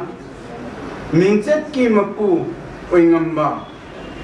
mapambomna maraiba puduna mingchat ki mapu oingamba mioi kaya pokliba puruk kamlu asina lingden manadaba koba cinjak sakhum paina sasinduna juk asida kwaidagi sonwa hingba kunai oihali oijaba thiba ahuba makul sing oijaba haiba oijaba thiba ahuba makul sing kathokpa koba menkruk na minsil lase ai koba yoti do kolhin karabanina ai khoi koba ahanba yotpina kahendana thajinduna ima leba manipur ngaukai kanminarasi punamakku kurunde Saying Imaming, an ode to my motherland. Like the ferocious wildfire, my birthplace is a friend. Our beloved mother is calling us. Our beloved mother is calling us. In the hope she will be safe, my dear brother and sister, let us unite. My dear brother and sister, let us unite. Let us reciprocate the love she has bestowed on us and protect her from the wicked. With existence comes demise. That is the way of life.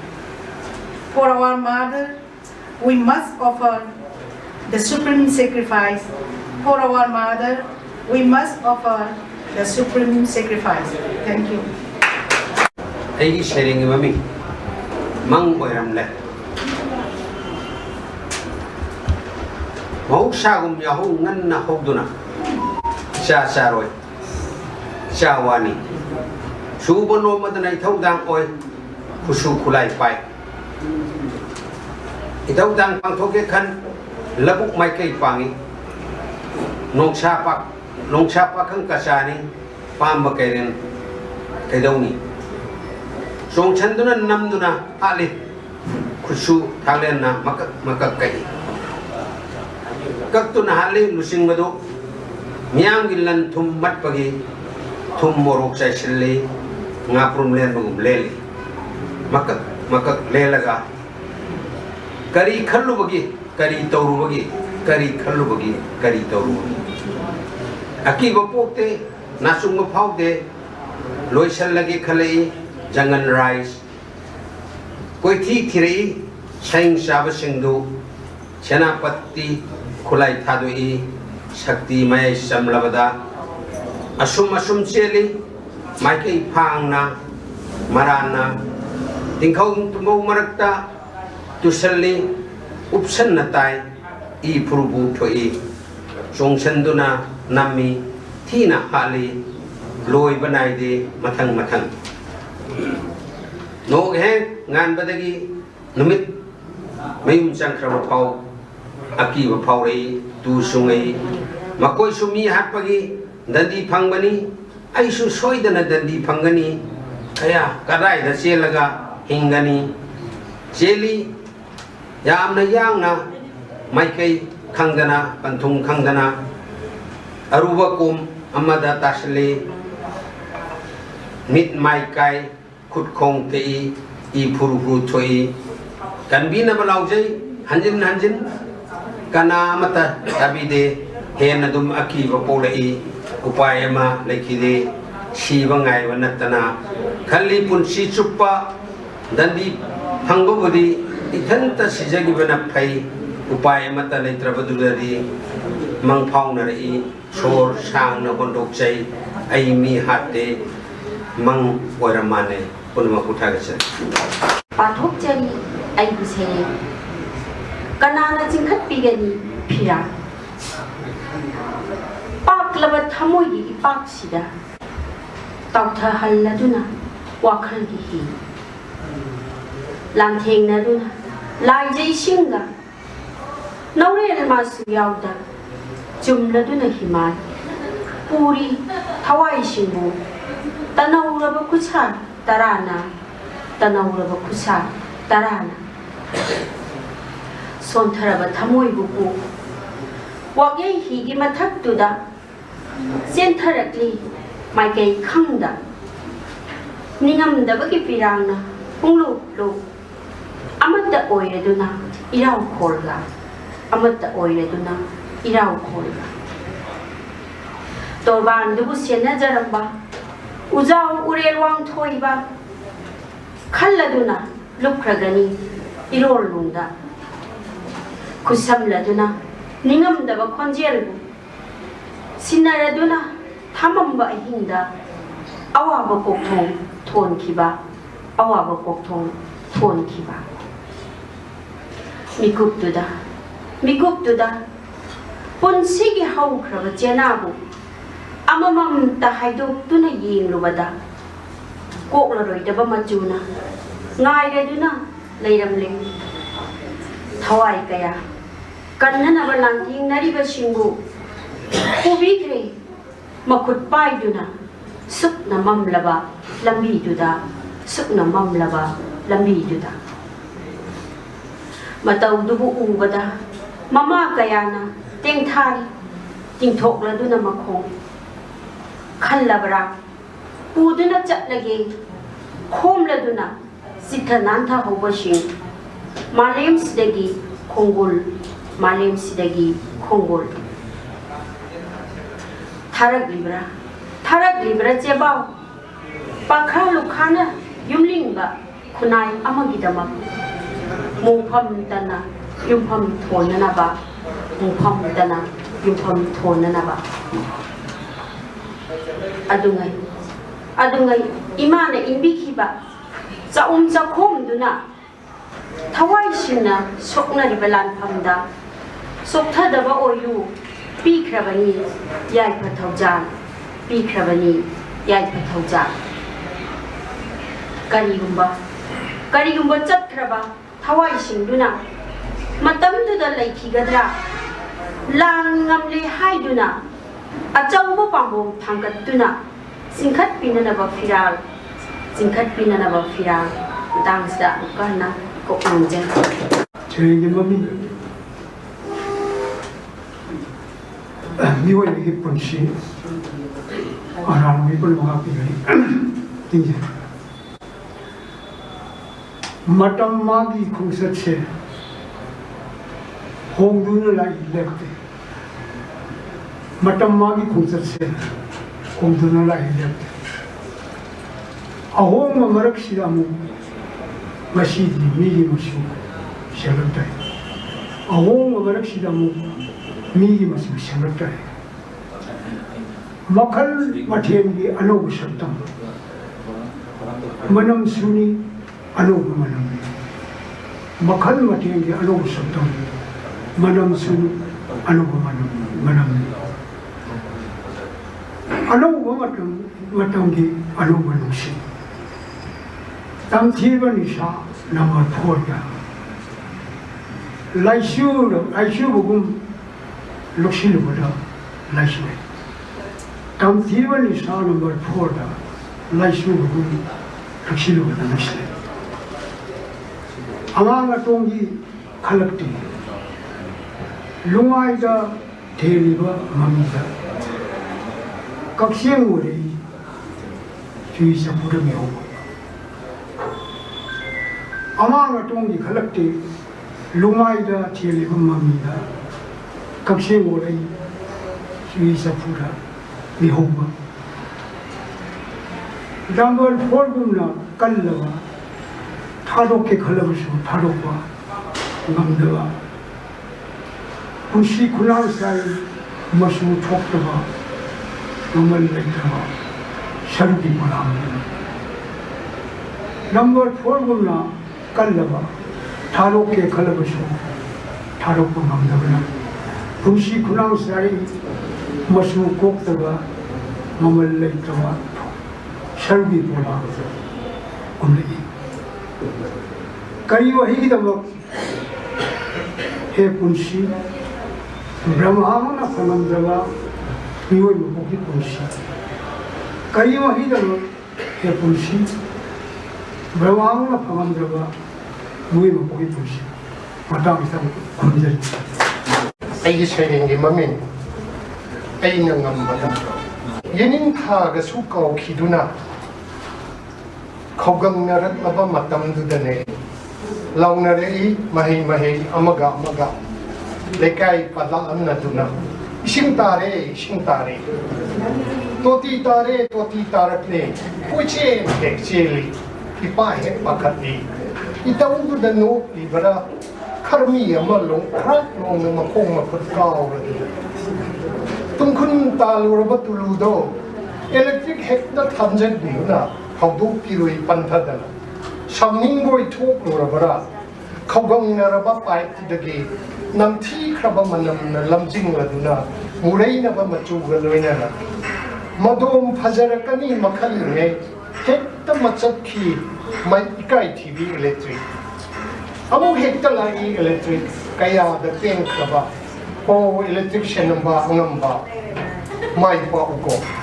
아묵슈 타질리 엘렉트릭 이싱디 아묵 포가 키트레 라우나레 이 또띠 디탓크레 노 이바라이 타우두다 카르미 아마 롱크락 롱나 마콩 마풋 까오르드나 타이나 펌 칸드라바 아이나 사게 바탕 시다이 세링을 아이기 세링이 마밍 이낫게다마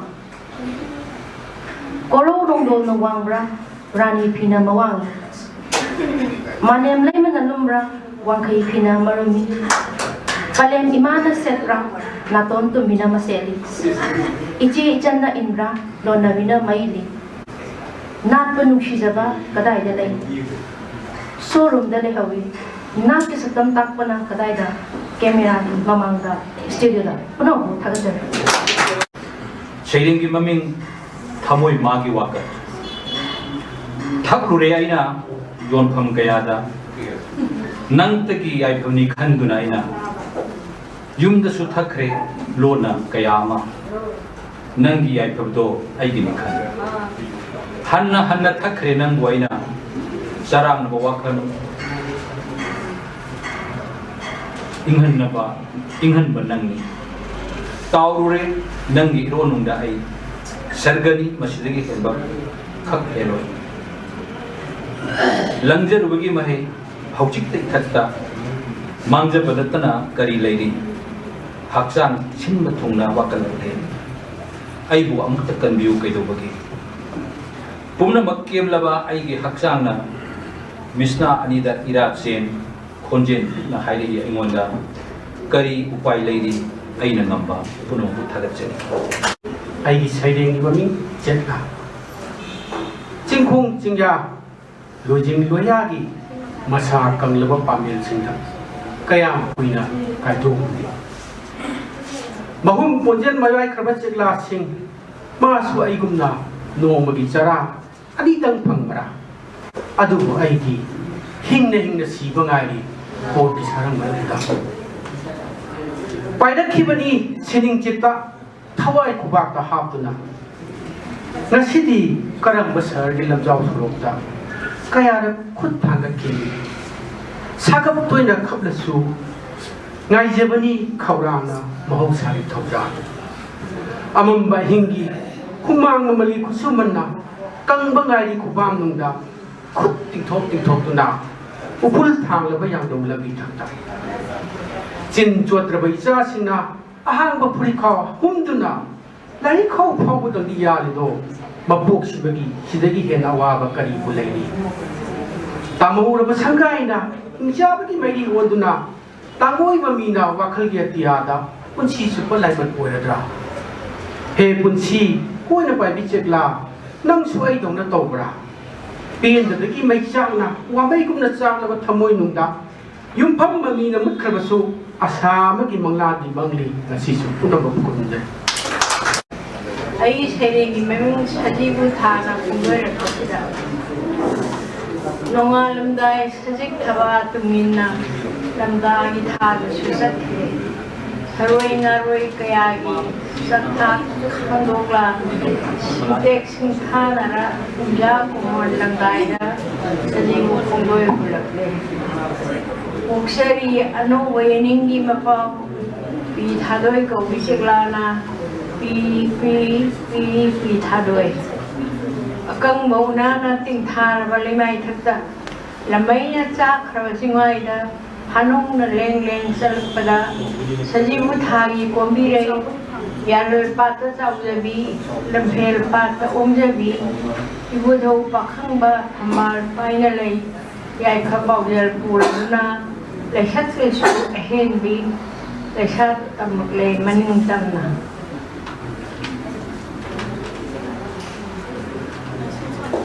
Thought a Meng Laba Lairang Lady Mapao Matari Kusum Lay Kena Nona Sarong Shumna Pamer Usada Sanjabi Sanaman Bi Kungul Mele Samjire Kwagle Yerum Lay Lainam Nabuning Buhuri Bi Pundale Pariyat Lerang Tamoy Mapao Yelak Lengamna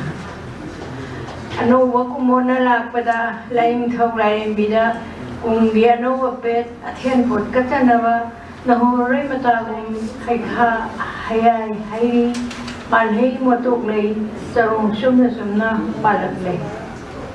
Sangbana Bhatiagi Sangba Masuga Malem Gasinaraduna Nongkhong Isai Sakre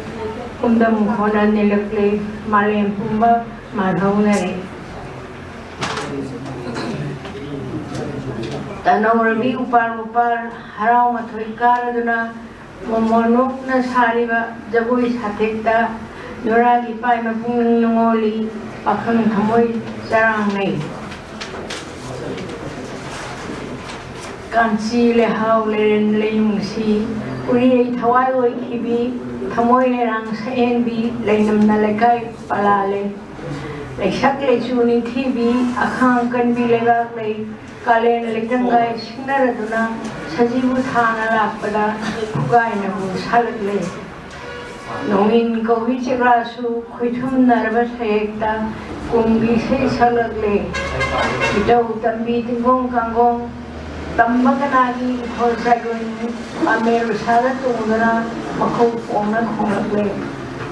Tamna Kawi Chigrasu Tam Sayekna Tinung Hoda Nilak Lay Kombi Lagi Numay Raba Manganda Nomi Mapai Rakta Malayanong Sit Namiga Kaya Yung Laktuna Hinam Lenam Natsura Mamalenda Ano Mondi Mapaw Yalakle Ano Masahina Lakpada Yung Naksagay Ong Krabi Lamdam Tam na Ong Krabi Ningolo Gising na Palem Panthaw Mamung Mopasanda Ngamjabo Kudo Tamjadana Punging Sang na Yai Pathawyan Dijeri Punging Nungwalabi He Sajibu Tha Matam Bi Khongri Tumin na Khong Thang Kan na Thang Napam Nandam Pang Kiyoko Lamina Kisi Ngeha Pungoy Haraw Tayang Mon Minok Nana Panong Kokang Aigi Seregi Maming Akan Napapam Sanabi Ngak Si Launay Makanaw Saram Tatpa Makay Ipizet Kan Si Ngangay Wakan Labasing Punduna Ipuruk Pizet Setabi Lamket Lamhay Bini Mahay Inat Ki Pizet Setaba Mahoksana Kanay Mahoksani Kanay Miyam Mayay Kawasabi Di Kunay na Tin Ngangnabi Nupana ni Sasabadi Nupani Tauksanu Makanay Maram Sat Kambi Nupibu Masam Maru Kotopi Punsi Mang Bayaba Makay Miyamang na Konggoy na Maram Sat Sum na Nupabudi Taraki Mapuni Mahay Napipok pa Mapabu Mama Kay na Kro Insinbi Napipok pi Mamabu Mimang Tara Suyan Nupapok pa Makoy di Nikaw kung mamay hay ganay Nupang nabi Katana Sabatli Amat Tatsitadana Masimu nabi Kitongan ba Akan na ba pam Hay Bidura Unong Kukurong Sa'yo Ay Sereng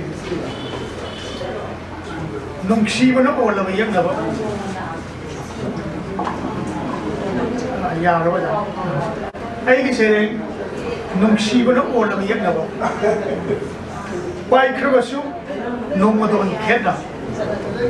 sankrabashu malem leirong nungda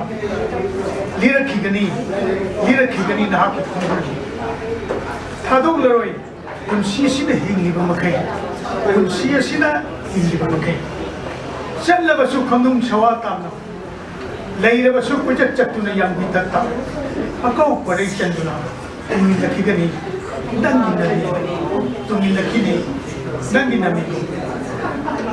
garam banangi pendra wakalna chatlage khali bathado namna choijai na sagai gram laga lekam la asina kunjin biram dura achak to mai jatta Sindaraba nakut mataka leijaba punaba hawai aksham khanjaru badanna ngase ayak isham me man karbra na ki mukta guna langlaba hajar banaram chataka shidin miribano ai bukaram baira oira bara ai ki minam shidna na ki kamjau bulan na ki nareng palan banaram chataka Yaurum loi khanbra dam thiraba sakla ing tablaba thamoi nung ngasina kaurabra thauraba tingkhang etu hilerang he mahu kallaba tingkhang amam gulab ki khipiram laga nungsi de na thaitna sien ge thaurang liba ilakhigani natung ilakhigani dangi mongpam pawa katkani ikut asina laina amat su wera basu thamoi gani chukat pigani aroi do mai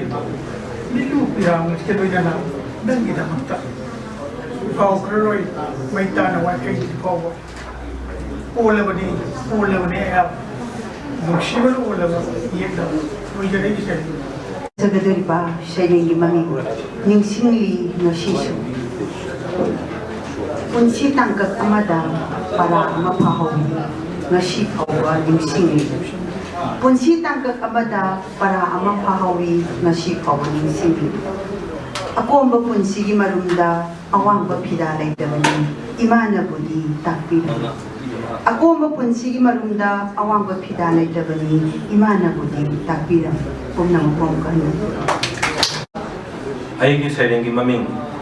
mahusage saktam saikalasi khangli marukok labasing sangsing mamitta pirang sintharaduna ngairi kaidangwai oirakani mahusagi phajaba saktam do sairi mioi basingbu makoina ulakli ashaw marakta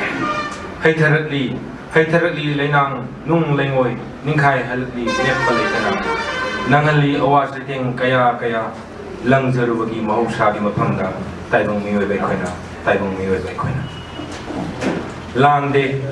lande mahusagi kaidasu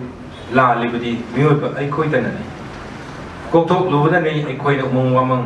lokthok lubadani maphamdagi nungchak lingoi lepalaita haleng balaita tunggi karisu khandakai ngayaki kana bathiduna thamlambani matam amadi aikoina makoida laludabana thamlambani matam amadi aikoina makoida laludabana aying asa manana nungju nungsa kayanda mamal yamlaba umang wamang sing makoina adubu ngasi kadai uribara suklabu mangsing leiribara maman yamlaba ujek waya til kangsing aikoi ki marup oiramba singdo punamak ngamna mangkhre ainga sa onglakpana aikoi na makoi bu mirai rubana makoi ki apamba khangludabana khanglasi aikoi ngasidi lainariba mari se aikoi ga makoi ga kai gi mapal nabi gi mapal kai na tang bugum aikoi na su makoi bu yoktuna akoi bu gi phibam kalasi nungsisi umang wamang sing pat turel kalasi uje waya til kang oirasi marup makoi ga aikoi na makoi bu yoklabatata makoi na su aikoi bu kangani tha si upal wapa sing si tu khong iram hainabi ONC lubanan ba akoi bagi phibam da motion gumsi akoi bagi phibam da motion gumsi lao ireja khodimak paikalu khutta yongpak thangjau thajinsi hek amba makai bipum tingna bu pambi ama ani dang oirabasu haying tungi khanduna nungairaba malem leima ohennaba hanglaba chingsang parengsing sangalasi amuk nahona aigi migi naidana punomak amatani khanduna ayat open pinadana apikpa wakal thadokuna thaminarsi ugi sara simi tami punduna tharasi haipal lepalsu nungsiba manam puraba noholasi malem imasai mausagi satam sekalasi aikoi bunungsina nakpon binaba aikoi bunungsina nakpon binaba punong puthagasa aigi sereng yu maming mayo ayadra malem se maybe mayen majauna kalak yang thi mangoy na punbi nung di kisina asoy khompham yeng na taning tamang tayo na angam sarak na mayo ayadra malem se wangan mana lang thakpa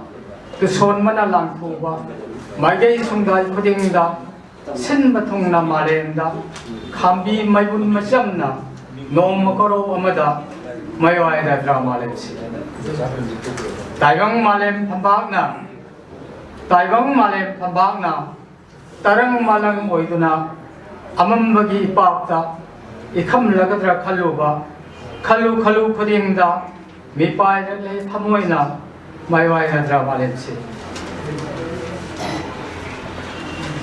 tensu haiba kanana taibam laktai athoiba taibam pum sungamba yobu yohenba kanana korong nong khai ngambana maikal lagawa taibam da maiwai raga malem se taibam pum bagi kholauna taibam santi oinaba hingsa lambi thadongna ohingsa bu thagona laujarum bo pumbana arembada taraga maiwai radra malem se mikup pamai punsida sini haiba kauduna kalak langbu thaklaga apam maibu sudana taigam thungna saklaga lairoi kana akanba maiwai raga malem se bharat laimai mao palen nangi laibakta kari karam tamgaba oro duda aroiba parloi ko maina maiwai raga malem se kono ko amana kono dol tabjaga dawriba senge asigi mami yelhongai gi kangkhul da pombi chakhalon sigi maning thongda leptuna chakhalon sigi maning thongda leptuna chekhairabi malem gi laipakta nambiri macha singi ikhen yenbining tunglaba khongsana nesili imagi mathabakta saithara duna lauri athoibi chumthangna khanjin khraba atiyagum kausingna that khraba ijelgum maisata na kuyom kre ilai pang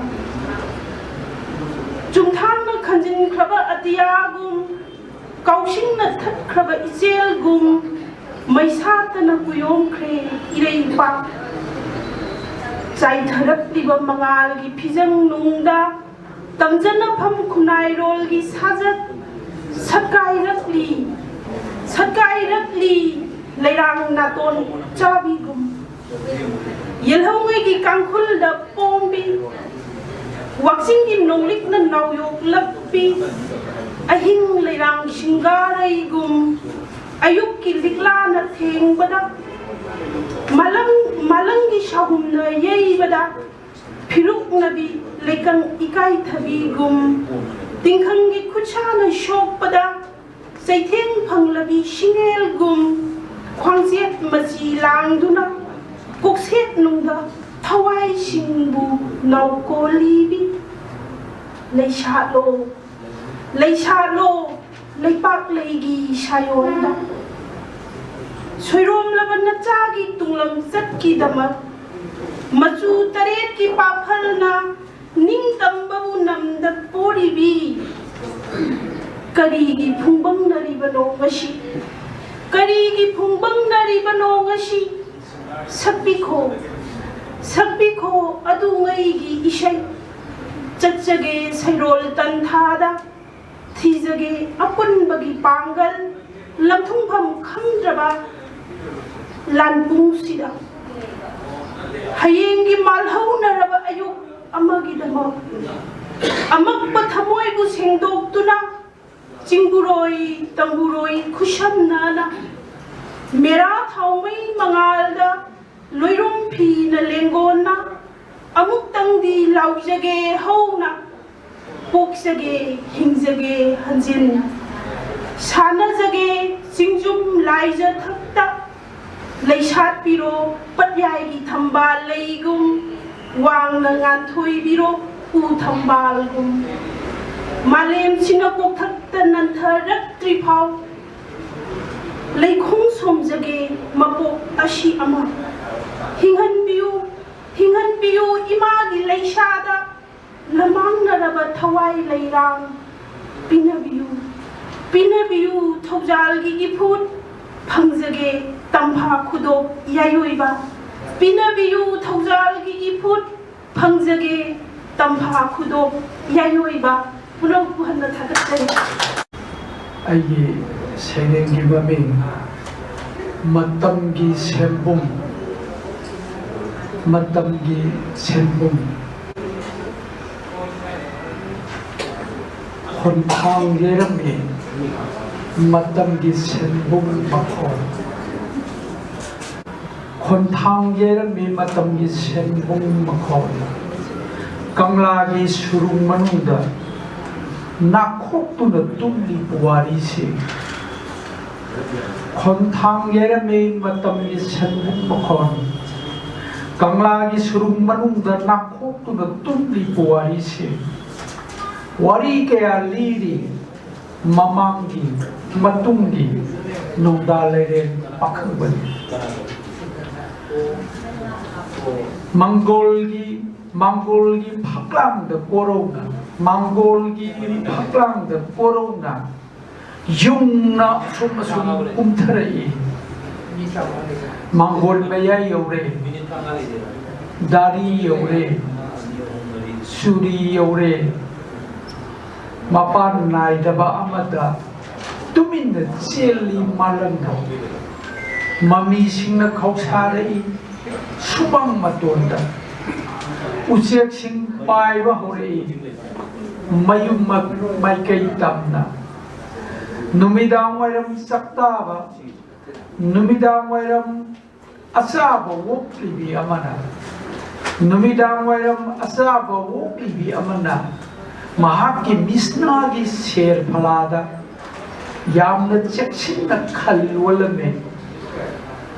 ꯂꯝꯕꯤꯗ ꯆꯥꯔꯔꯤꯕ ꯅꯍꯥ ꯄꯥꯈꯪꯁꯤꯡ ꯂꯥꯏꯔꯕꯁꯤꯡ ꯄꯥꯝꯗꯕꯁꯤꯡ ꯂꯪꯊꯣꯛꯂꯝꯃꯤ ꯑꯃꯨꯛ ꯍꯟꯅ ꯅꯤꯡꯁꯤꯡꯗꯅꯕ ꯅꯨꯡꯁꯤꯗꯕ ꯍꯥꯞꯅꯅꯕ ꯗꯁꯕꯤꯟꯗ ꯂꯪꯊꯣꯛꯂꯝꯃꯤ ꯑꯃꯨꯛ ꯍꯟꯅ ꯅꯤꯡꯁꯤꯡꯗꯅꯕ ꯃꯇꯝꯒꯤ ꯁꯦꯟꯕꯨꯡ ꯌꯩꯕ ꯍꯧꯔꯛꯂꯦ ꯅꯨꯃꯤꯗꯥꯡ ꯋꯥꯏꯔꯝꯒꯤ ꯂꯥꯏꯁꯣꯟ ꯏꯁꯩ ꯃꯔꯛꯇ ꯑꯗꯨꯒ ꯑꯩꯒꯤ ꯊꯃꯣꯏꯗꯅ ꯃꯤꯍꯨꯟꯅ ꯌꯩꯔꯛꯂꯝꯃꯤ ꯁꯨꯃꯟ ꯌꯥꯏ ꯄꯨꯕ ꯁꯦꯟꯕꯨꯡ ꯑꯃ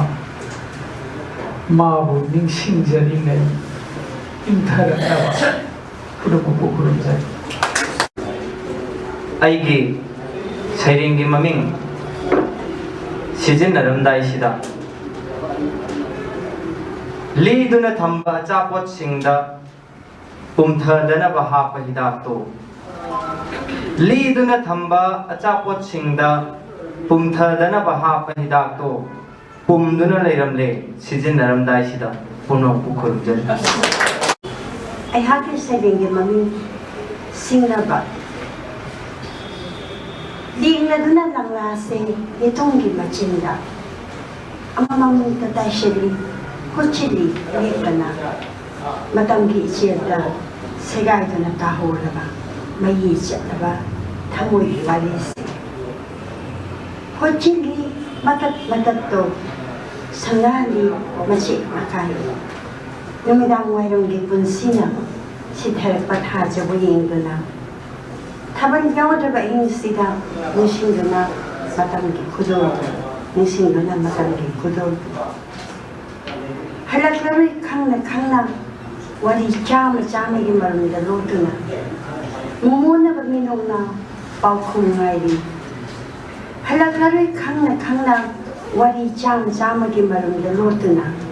mumuna ba minona pau khung ngai di singna bana roi bo i handuna matam gi hanwai ram ku singna bana roi bo i handuna matam gi hanwai ram dai ku I have to say ngasi ai panaba dongbram amarjitna by English tahdo iratna seni semayam gi mama tangna challenge inserting the thread into the needle ceaselessly stitching one after one all the track stories of heart that have fallen down in the course of time. This life of evening has been stitching those tattered pictures, guessing the new moon, remembering the beautiful time in the night without moonlight, knowing it won't come again, hiding behind hundreds of stories, smiling till and waiting for the reply, making a challenge as a last option to the moments of the last time, to the moments of the last time.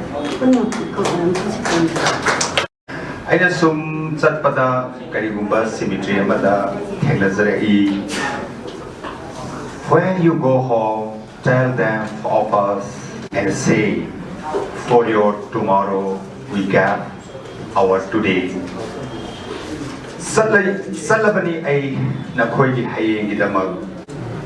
nungai ba khuding tungoy naraga nakoy di hayeng gi tunglam chatki momon minok tamna naba ning tamna hingna naba ning tambabi na naba tingkhang tumbau tana thallaba lambi duda uri urana mongkhang oi nongmadon atiana thakhan oi malen imagi tampak tayata lelurage khan samlang soijai narabi imagi lutung samji ki ge khan thawai na pontha boiduna satlabani ai nakhoi gi haye gi dama ai ni imagi dama ta thawai na pontha pi khraba ai gi dama teng tha na oi di ganu ai ayamba pang da amanate madugi mahud ai gi mai pak pagi kholauna Malem atia nikhan lu siba naidraba thawai sina mathangi mapok khuding athoba macha oina hanna pokchanaba seasoning ai di chamarak imagi dama saledu ngasi ai nakhoi di hayegi dama. Thank you. I di saying maming Maitai Mauri Roll Amam Baba Arang Munakupi Amam Ba Ama Arang Munakupi Mga natuki manung da may duni Mga natuki manung da may duni Hiri Simba Marilay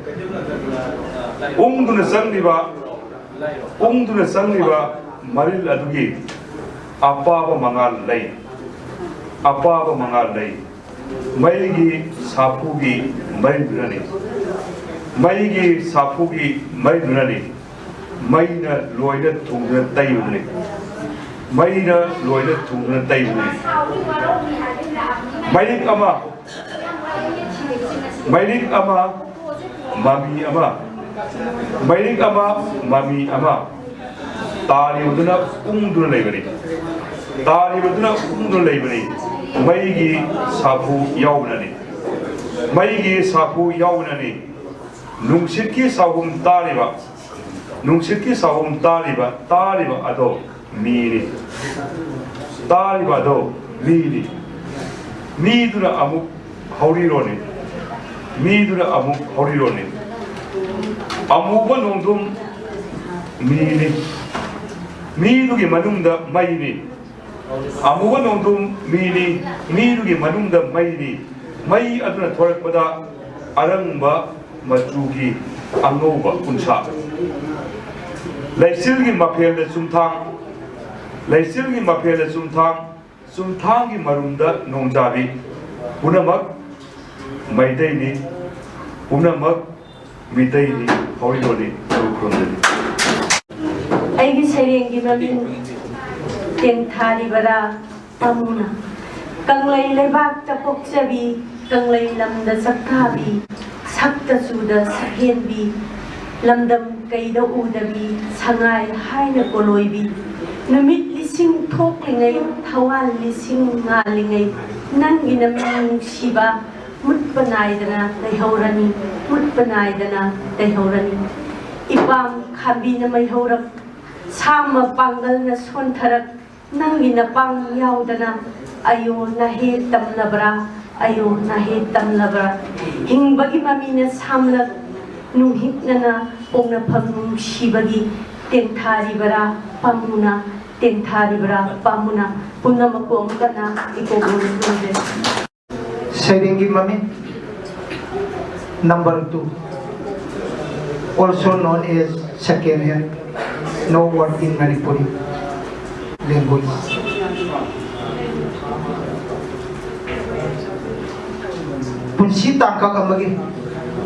punsi tangkak amagi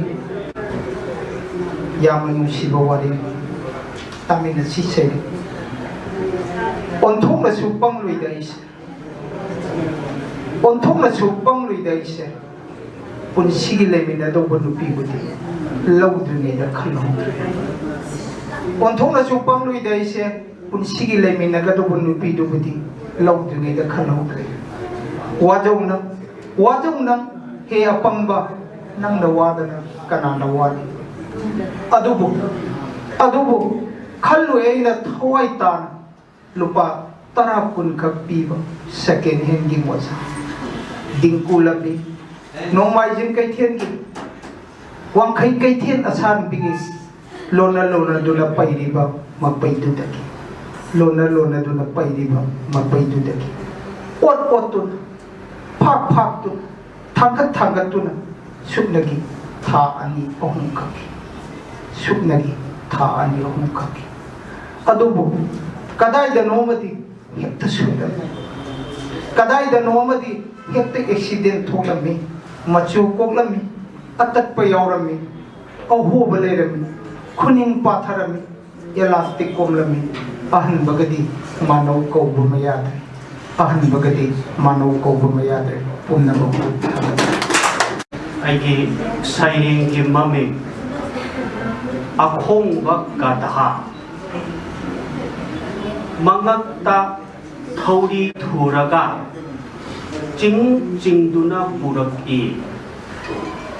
ꯆꯠꯂꯨ ꯌꯥꯗꯕ ꯁꯥꯖꯩꯅ ꯀꯜꯂꯤ ꯈꯣꯡꯉꯨ ꯌꯥꯗꯕ ꯁꯥꯖꯩꯅ ꯀꯟꯊꯠꯂꯤ ꯄꯪꯆꯠꯇ ꯆꯠꯂꯦ ꯄꯪꯈꯣꯡꯗ ꯈꯣꯡꯂꯦ थौरी धूद्रबसु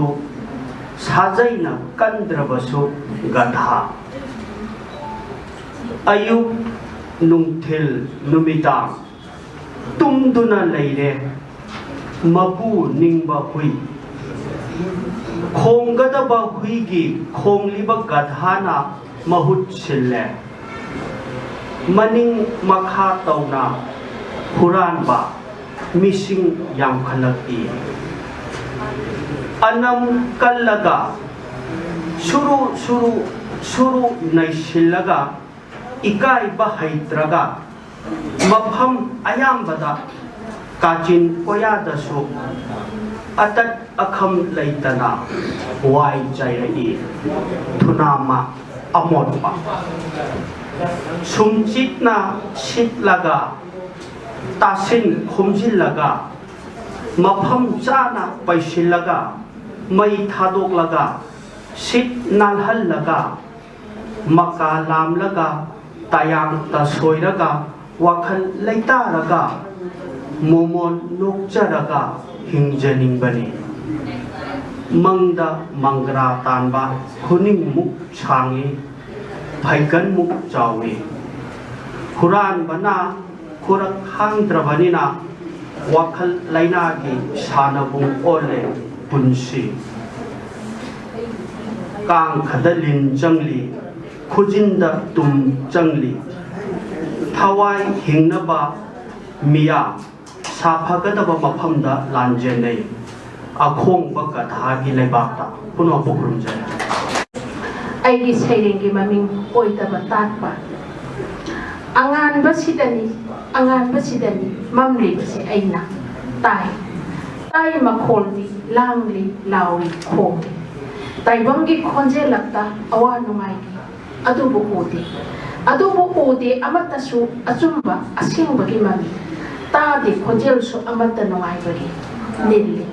nilli khonjel de leptana tat ki lampau churi leptana tat ki nongjusu aranba propaganda khonthang mayek sengdana oidaba tatpa akanbana azumba sakbagi thokliba numitse min kanbani khangbidi taibongi awana churiba nongju sichu apang thona gomi laira khangpoktada lisil chitliba nungsit sichu mathung pukmande leita laira matu sonbadangda sichili punamak punkramali manaba makai lu kokpadana tahaurele khang batari bara asumna asum yeng batari bara hamu gum sajien bina waki badugum waki gadra mahakna konjaduna onkiba nongai na iroi jaribi nganu macha dugidam pukpha bagi saruk thungdi haibado chumhalladrai khoibo asuma phanama limjen manatrabasu panthungdi amatani kholausu amatani yaroi pundaba yaroi apunbana pangalni kawwa yaroi asumbana soidana mai pakani punamak pukurumjai sering menunwa wahai khakta phajabida pumen pamin nabadi numjata wahai khakki phajabida pumen pamin nabadi numjata pamui hairaga pamu pangan ohelagadi nakna rubana ohelagadi nakna rubana wahai khatagi phajabida pamu pirang nabiraga soidrabara kidababu tirthanu soidrabara kidababu tirthanu pachogi khari labukta pachogi khari labukta maka lamri habarna pachogi thablaka makalamri numina mayum changkhaga wai khaktagi phajabida habi gadoribara wai khaktagi phajabida habi gadora mapan sabana puni wa mapan sabana puni wa phajabida mapan naiba puni wa phajabida mapan naiba puni wa nyamna napina wangkhalagi khanglabasu nyamna napina wangkhalagi khanglabasu wakhana ke nasiku habi gadoribara puni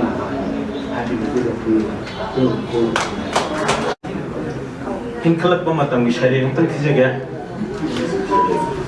Usika di sana tala dugo nawai di am sana gitu. Sharing ni maming ayuk kinonghaw. Ay na inkalak pamatam nang na pomsat na rak pamapam duda. Numit koding sena jaki. Ingaw ri matam ni na isa ki thak khantaru dana nang bunung si phongdok ruba nang gi thamoi kai ki.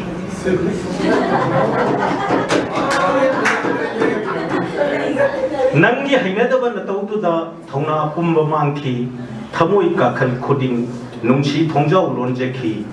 khonthang ye hen bangam ki de ai gi mi raba khonjel sina nangi thamoi jingol tuda mioi ba matam gi manai ni mana koina chatpada ai gi suyai khaban mi thoklare ai gi laibakta mangal se kai do moi li thok na ba akan lo wasak ka loina na thamoi thongno lon chin je no mi tha tha je dana yam na koi ra gi tungda liri ban ushna purak lami meng la sing hi manam hana nam khraba manam ni singna da bungam ki de thamoi sina oiram la badi ayuk ki nong hau thank you ai pasiri saire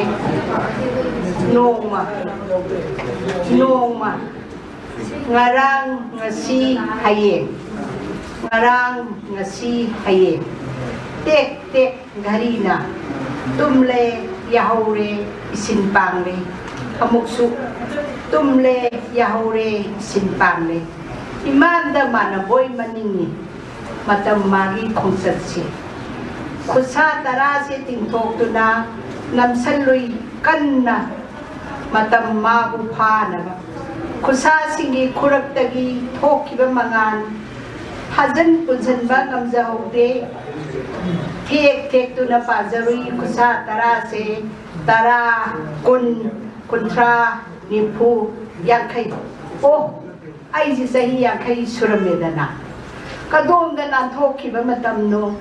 hajan mangamaudraba no matasu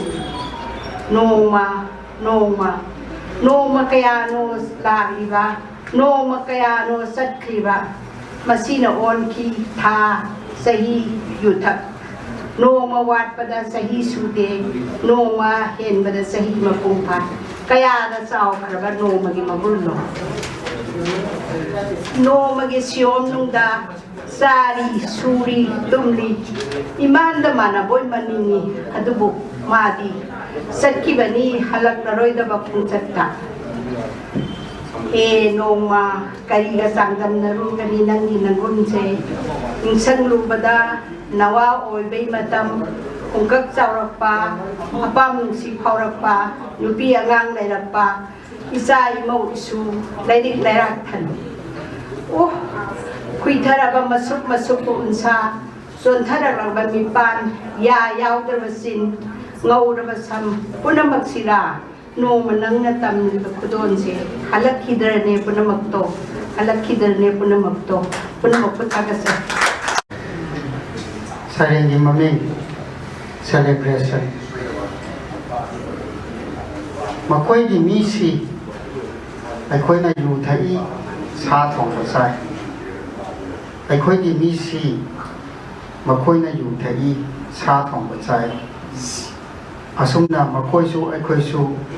celebration tau ba lete makoi na pal ngai chingmai da aikoi na pal ngai chingya da pal lang sin nai marak ta talak yen na raduna kanana ngano kanana ngamino kanana sano kanana sadan bano wakal ta de man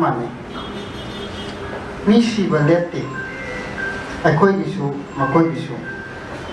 sa duna yu thakuna celebration pangthok pasu lemna de aikoi gisu makoi gina jingnungda aikoi gina tamyai da tumpham sapham khangte pal ngam di wasingti unang pu amkhana diwasa ai saregi maming matani ai na ningjaro palem imana lumara inembo na marumi panthau ipana wangbra ikubong na mawangi palem panthau ani dai taloi mana maheli mana sinba khuding huithau do na som sinjai mana yana bo honaba isin inau samman khalai magi sanaya thangna ai ge aroi bu warem ni matani ai na ningjaba matani ai na nisiba ai sai patha bisuna aigi 1990s ki matamgi sanaton sarmana sakhi bata to na sakai se maka kai sindok sa ne ho se da phamman mama ma ki sai do mana sakpi be sai se pi gi mari puding nangi wa hai aduni hai be sai do oina ai khizarage pi gi mari khuding nangi wa hai aduni sinthabagi loi banai ro kanana su thimba ngamlo ningtham ulen da sulen kalen mai sa du su khane igi mari khuding nangi wa hai aduni khangba ngambani pangan khangba ngambani pangan leinatraba matam aduda itomta sonjagani nusibana ha thakini khangba ngambagi pangan leinatraba matam aduda itomta sonjagani nusibana ha thakini tigi mari khudi nangi wahai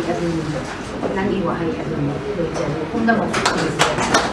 Serengi mari olang lagi. Aigi pathara ba asang sarai she kari ki sintok no khoirang. Aigi pathara ba asang sarai she kari ki sintok no khoirang na. Pi thong dra ihak sang sidagi asa tawri go kari. Atu karamba nahak ki nungai ba thumat kidana tung masim na hek lagya. Pukok ba haksang sida nuksari kha ba bigem da center pixel dana haksang siluk krawda nahaki nungai budu laikidara asang basarai sina pudong gabata kaya sikshe mamun phakani madu daga abrita phagani asang ba pritin du mon panam phokja niyam da pai shinna ba thabak aitraga kulai da taina ba tan sa daga pungye beda saujinna ba itwai puna thamdina ba pawro ukchel singdabana le koi ma pu oirani matam chang loi kai thar par dekha ta duna system na porpani sakat pa haisi system haisi ekoina semani ahi ba khambana iba lairik pu paran naina tam thak pa thabe yai uru mataru mata hazaba thamduna kunaida chana ba isana banarabadi purup kamlo काम को जायगनी mean थागत पीबा थौजान बीबा हाइबसी मखोगी कानगदबा तोंजगदबा येंदुना मचेत खजितंग खाइदोक पिकनी खनबा ngамदि ngajau phanaba khoisak tharibani khoida lengliba tintrok dusu nga phana nabani yelho mitai khunai loisinna batta pun makuk kurum jari Sairengi maming mang labalam dam arubana matai da ithai kiba anai bana mayai da ithak khaudiba mahaina ke kulot kiba manana himang shariba kalamna sabun thang on khraba nomaina huran banga sheliba Quran bana mapu oi khraba mapu na sanin han batariba tawgada ba thabak na thalliba thabak phangdaba na saushariba thabak phangdaba sing uraga thabak na harau na nogliba tinfa ka phaina lo na isupliba shuri nogliba sing na yagang oiriba utang bina sahum phana hauriba upana turoi ngamloi lepliba Mioi pokki matik mayai bu sakhang bidana lamhang da sairiba thawai pandaba lupa paisana thawai pandabu tontha hanthana yengliba apang bagi maral bu asing mana sairiba asing bagi maral na khoisa oiriba samjaraba hamen bu lawnam haiba lamhina guhan da kautharaga kaira kum khongnet ba khutta siriba sana pudum yawe bu Wangang haibana boithem tawraga laukiba masagi mamal khangjedaba misam singbu yaw sangugum poiduna puriba turegi marudagi naitharpa isingna hiden khuding bakpunai nairiba amot patana maron kupsin karbana kongam laroi khan hen mosiliba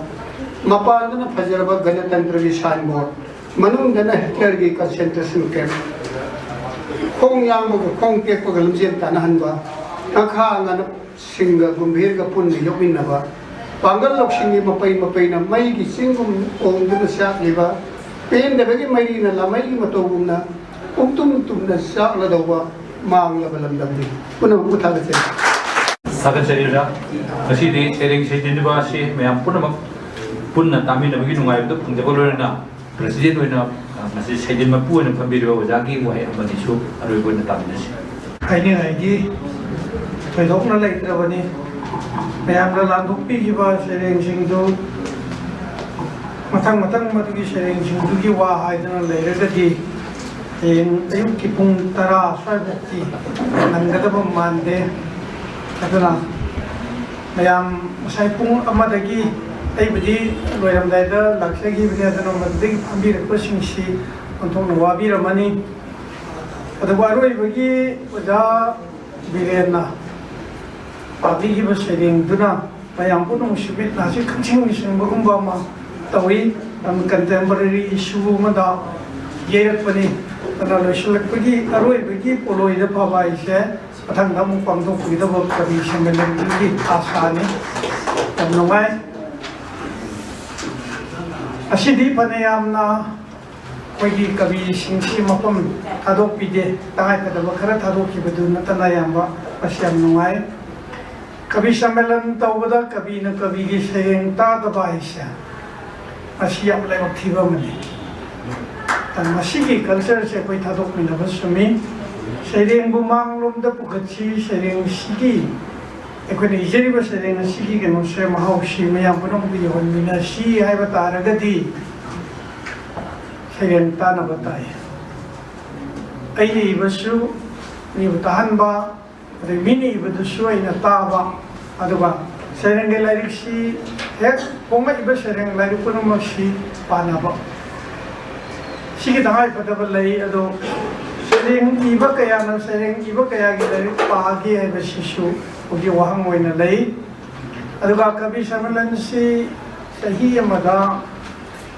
यांखै उफु मुक तोरंगदब माले याम तोवे अदु वेदारगति अफा अफाबा सेरेंग लई सु मसिंग खंगदन थोरफम तोय मसि मखितंग वाटपरा करिगिनो अदो सेरेंग theorem Sen गिबदन मरम मोरगे serious ओइदबदिगी ओइबजाला सिमसिंग सिबै खनबि मतम ओइरे सेरेंग सिदि मयाम न हेदोकन खंबिरिबदुनी corridor की लैरिबा मसल पुनमक्तगी मथक थंगना लैबा अदुगुंबा मसल लमनी सेरेंग यामना सीरियस ओइबा याम सीरियस ओइबा अद वाही खरदंगना वाही की मैजिक खरदंगना सानबा पोतमनी अदना रासु ए अखोगी लिटरेरी सोसाइटी ना लाइक कोंबगी निमिदमदाइना याम तेन मिनि मंगाई मनुंगै हाइजबनी मरमगी निमित्तुदा लेनरिबा थबक मयामदु जस्ट तौनो होनबदा कैनो सेरेंसी एखोइना सेरेंग अमा हाइबा पोट सेरेंग दुगी आइडिया आइचिमा तंगाई फदबो ओइरबने अफबा आइडिया अमा तंगाई फदबा दुमोय आइडिया सी कमाई फोंदोकदोइनो लोन फोंदोकदोइनो अना लोन जिसु अफबा लोन अमा संगी आइडिया अमा सुन लोन अनि असि थोंग मानना पुखलाबा मतम कमाई फोंदोकदोरिबा फोंदोकपा हाइबसिना कलागी ओइबा पोतुनी आर्ट आइना मयाम हाइजबिलिबा पोत कनानो अमना नरेटिव फॉर्मदा वरी लीदन चतखिनी अदुगा कनानो अमना सिंबल ओइना चतखिनी कनागुंबो खरना मेटाफर ओइना अदुगा नमदगी इमेजरी दा चतखिनी मदुदी मागी फोंदोकपा मफोंदोक अदुगी मखा पोले अदुगा सेरेंग सिदा कोइना अखोइदी आइडिया अमसुंग वहाई अनिसि तुना सेलक मतमदा कोइदा इमेजिनेशन अदुम चंगी इमेजिनेशन असी चंबगल लोइना नमु कइदोइ ngसाइगी आर्ट हाइबो पोट सिला कंदो दे कोइ इंटेलेक्चुअल तंगाइ पदबला इमोशन दु खक्त नतबा एगी इमेजिनेशन अमसुंग एगी इमोशन अदु खक्त नतबदा इंटेलेक्ट अमसने अइना मसिगी वहाई असि करिगी सिनगदोइनो असिगे वाई परेन से लोटो को दो इसने करेगिनो आइए आइडिया सिदा इन सिने रो लोन सि के हमना मैसिंग ओइर के हाइबना सिंबा अदो आइना पोंदोक नि वापम सि कदाइ तना पोंदोक को ngambage हाइना आइना मदगी ट्रीटमेंट अमा सेल्फ डिसीजन अमा तौब तारगदि मदो आइ इंटेलेक्ट न तौगदबनि आइ इमोशन नदि तौरोय इमोशन नजिदे हाकिनी मदनि इमोशन न पूरगे इंटेलेक्ट ना करिगुम मखल के मथौ हम तो तौद्रगना amuk emotional dominant na policy si sang da ba ano emotional mas intellect ani si situ na samin na bagi tangay ka tabala idea ga word sa mga ba ba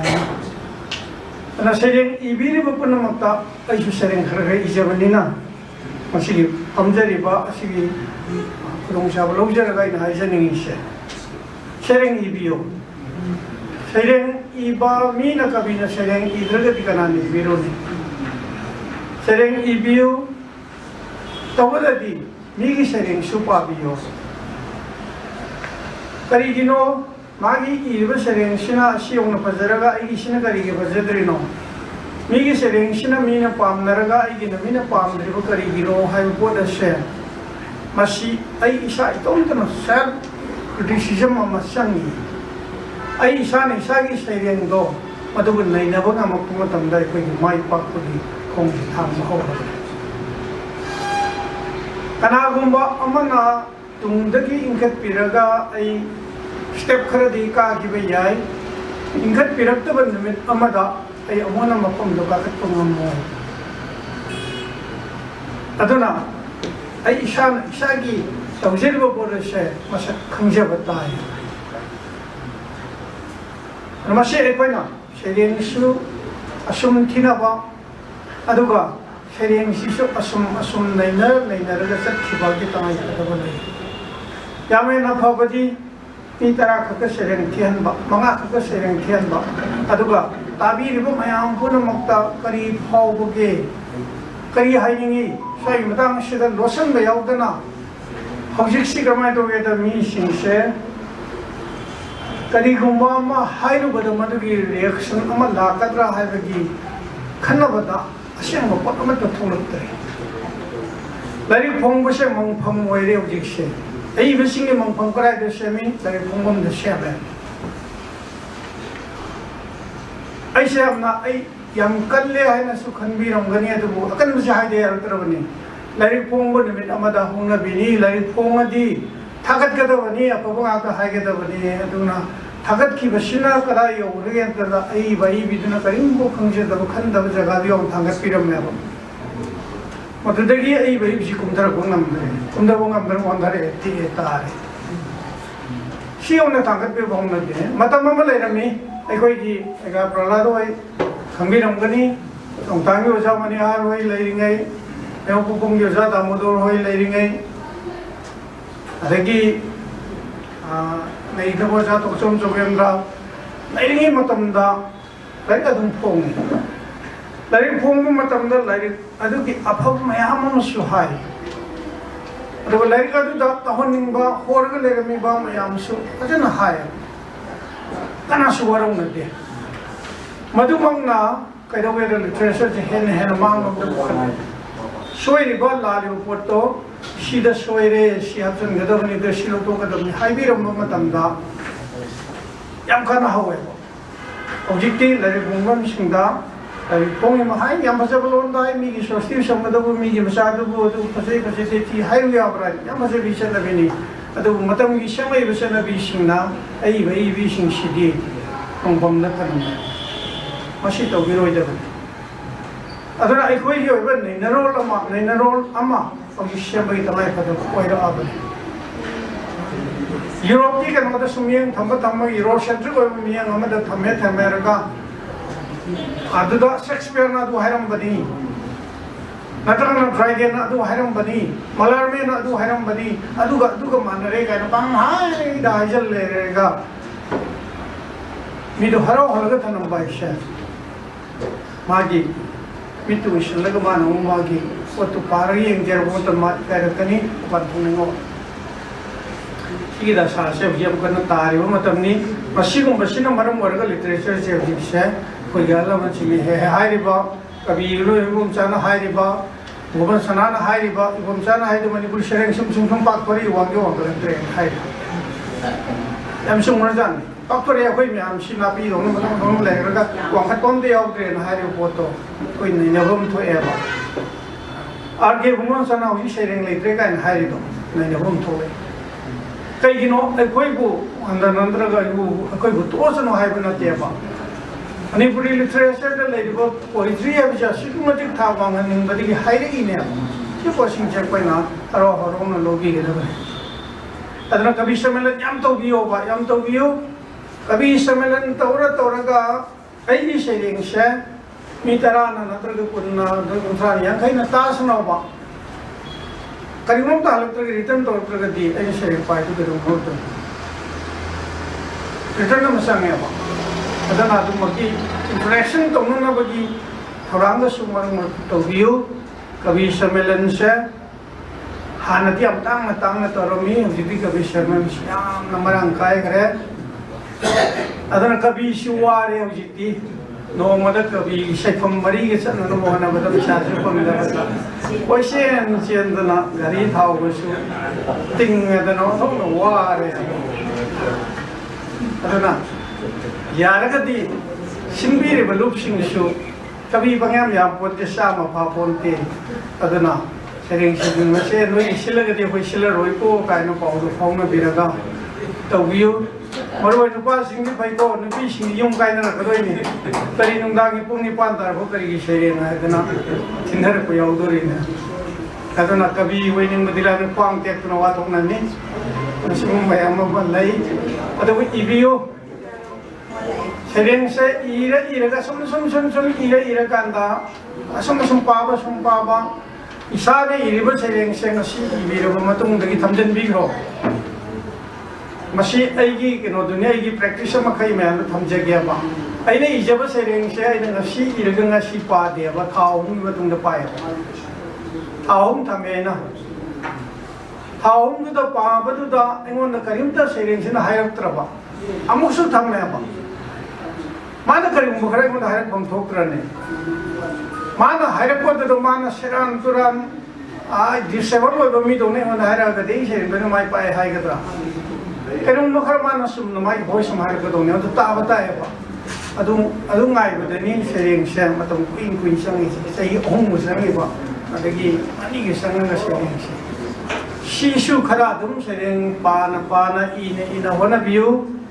aduga sering du de ge ko na karim bangkane sum khan biru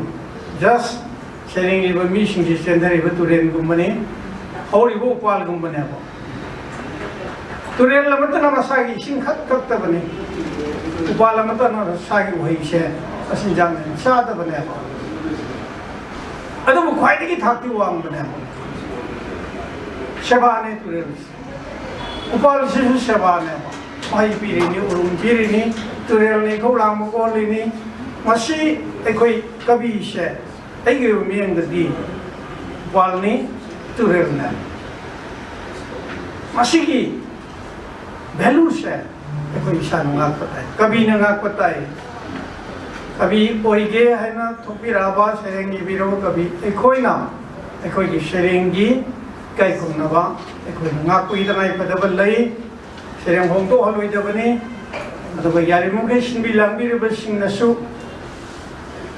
नमे उन्नी तो हुआ थोरमदा what half कभी सम्मेलन तो भी करूँ नमे उन्नी की थोरमदा sering pasang ini magabi pun mau sino mau kai topia uti gauna sering dia kan apa masuk kai topio what hap to bushe yang wai sering di mahau tangna mohon kadra mamse lagui tengel lagui si na mohon kadra sidarin thado si ngi me juwaru uya trishe adana yaragati sak kasindana sering ngai na tabio balam hang amada ta odana madu कोई writers of Manipur ना मुख कोई अंदर की राज्य तो ये other मत अंजाम कोई अंदर सिंजर रखे राइटर्स ऑफ मणिपुर ना मणिपुर की ऐ बुक नमुक्ता चौबा कोई के लेवल के चौबा खुदो लग तौन ना कोई कन्ना थोरंग तौजरी थबासी न करिगुंबा सोना चांबीदना माई पागदी कोई न माई पागलक पगी तजादर कोई मयाम से कभी मयाम से मुक्तम विदाउट एनी के no Atia ada koi pai tu orang pai bini nang koi sinjar ti. Kuna sereng bunu sila tau biu, sereng bulu na tau biu, isagi sereng isa understand tau biu, mereka matam kita apa sereng ibaseng, apa sereng election, putorang kami, Manipuri koridor, saya kamal na hiram betul, saya ki taros sunu, me pa kino to do na hai ba samudra wang malan hai do ma report to lak segani do ma sana sering ibiriba sering thawai yaw biriba punamaku ena muka nasu kai khum nazari sering idama ko hingshi sering idama thawak tawshi afaba sering api puthokshi thank you ꯑꯁꯤꯒꯤ ꯁꯩꯗꯤꯟ ꯃꯄꯨꯅ ꯌꯥꯝꯅ ꯐꯖꯔꯕ ꯋꯥꯐꯝ ꯈꯔ ꯊꯝꯕꯤꯈ꯭ꯔꯕ ꯃꯇꯨꯡ ꯑꯁꯤꯗꯗꯤ ꯀꯔꯤꯒꯨꯝꯕ ꯊꯧꯔꯝ ꯑꯃ ꯂꯩꯔꯒꯗꯤ ꯊꯥꯒꯠ ꯋꯥꯍꯩꯁꯤ ꯇꯉꯥꯏꯐꯗꯕꯅꯤꯅ ꯊꯥꯒꯠ ꯋꯥꯍꯩꯗꯪ ꯇꯥꯃꯤꯟꯅꯈꯤꯁꯤ ꯊꯥꯒꯠ ꯋꯥꯍꯩ ꯄꯤꯕꯤꯅꯕꯒꯤꯗꯃꯛ ꯀꯧꯁꯤꯟꯖꯔꯤ ꯑꯣꯖꯥ ꯖꯨꯒꯦꯁꯣ ꯂꯥꯏꯁ꯭ꯔꯝ ꯑꯣꯖꯥ ꯖꯨꯒꯦꯁꯣ ꯃꯌꯥꯝ ꯄꯨꯝꯅꯃꯛꯄꯨ ꯈꯨꯔꯨꯝꯖꯔꯤ ꯉꯁꯤꯒꯤ ꯃꯔꯤꯁꯨꯕ ꯂꯣꯌꯥꯂꯝ ꯄꯕ꯭ꯂꯤꯛ ꯂꯥꯏꯕ꯭ꯔꯦꯔꯤ ꯐꯥꯎꯟꯗꯦꯁꯟꯒꯤ ꯊꯧꯔꯝꯁꯤꯒꯤ ꯊꯥꯒꯠ ꯋꯥꯍꯩ ꯄꯤꯕꯤꯅꯕꯒꯤ 미워이도 이 나나베기 미워이도 행원다 샷 비비랍니다. 아이 서로 야자리 한마다 나시 야한 세상기 시구에스키 함밤랑다 랭센 비람바 윙 커만더 kakak Devendra hasil matam kaya kai thopiraga bayalam gi sumba foundation de gi sugge sotine ma hajaru bada harau harau ya birakpa idama bayalam make gi kakak hanna hanna thaga chari loina na ima egom indira loyalam public library ki thabak ni hairagati president thama khai amagi mamang degi hona adum matam mangbi na haibe aba kasi maksu hana omeda kaida thabak asin bakaya ba leirasu dana leiraga su ngasi ngarang si program si nangna na thopi rakana charu ya biriba mabu 100 times Thagachari Loinana Ai Samuksi Kokana Mang Pundu Kurumjari Loinana Ai Inau Sanjoy Satare Kong Koi Inau Si Nasidi Nas Koi Pamam Jara Harau Pamam Bajda Ai Jodi Marau Yawe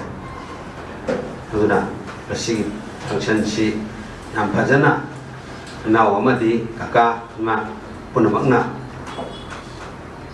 may tang banda hum sina pambi raga ang pajaba function lama hoina ang thok biramba ang thok biramba adugi namak tegnaw mo anjan nan thagasari nga naw gitu ipunsida ngon go shino haidana haijari loina nasigi asu maro ba session Sering Saitin Naba Gi program Sigi Saitin Mapu Biriba Ai Mangda Jusik Ningsan Biriba Za Birindrajit Naurem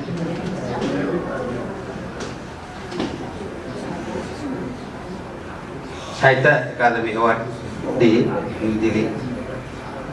Sairing Saitin Nabada Sairing Pabiram Biba Kuning maki sayang amamanggi tongan-tongan mo makakasin ito pundok talaga so hauji sayang gi shell atam sige ano ba lahi patriyan sida nampajaba barik sumba way wata kaya habidana sige sumba kabising da matik puning togat pa puning noksingoy ba way wata kaya habidana Tawirami ba? Tawiri ba? Oja Dirindra Jitu Hainingan Nitana Royal Empire Library Maki Gani Thagachari Loina na Nasige Suba Taurama Sida Manipur ki Maikai Kaya Dagi Ningbiratana Sumba Hangchalla Sida Saru Yabiduna Hauji Poki Matamda Function la sima kung kan bidana sarugya minari ba sininaw jaguru sing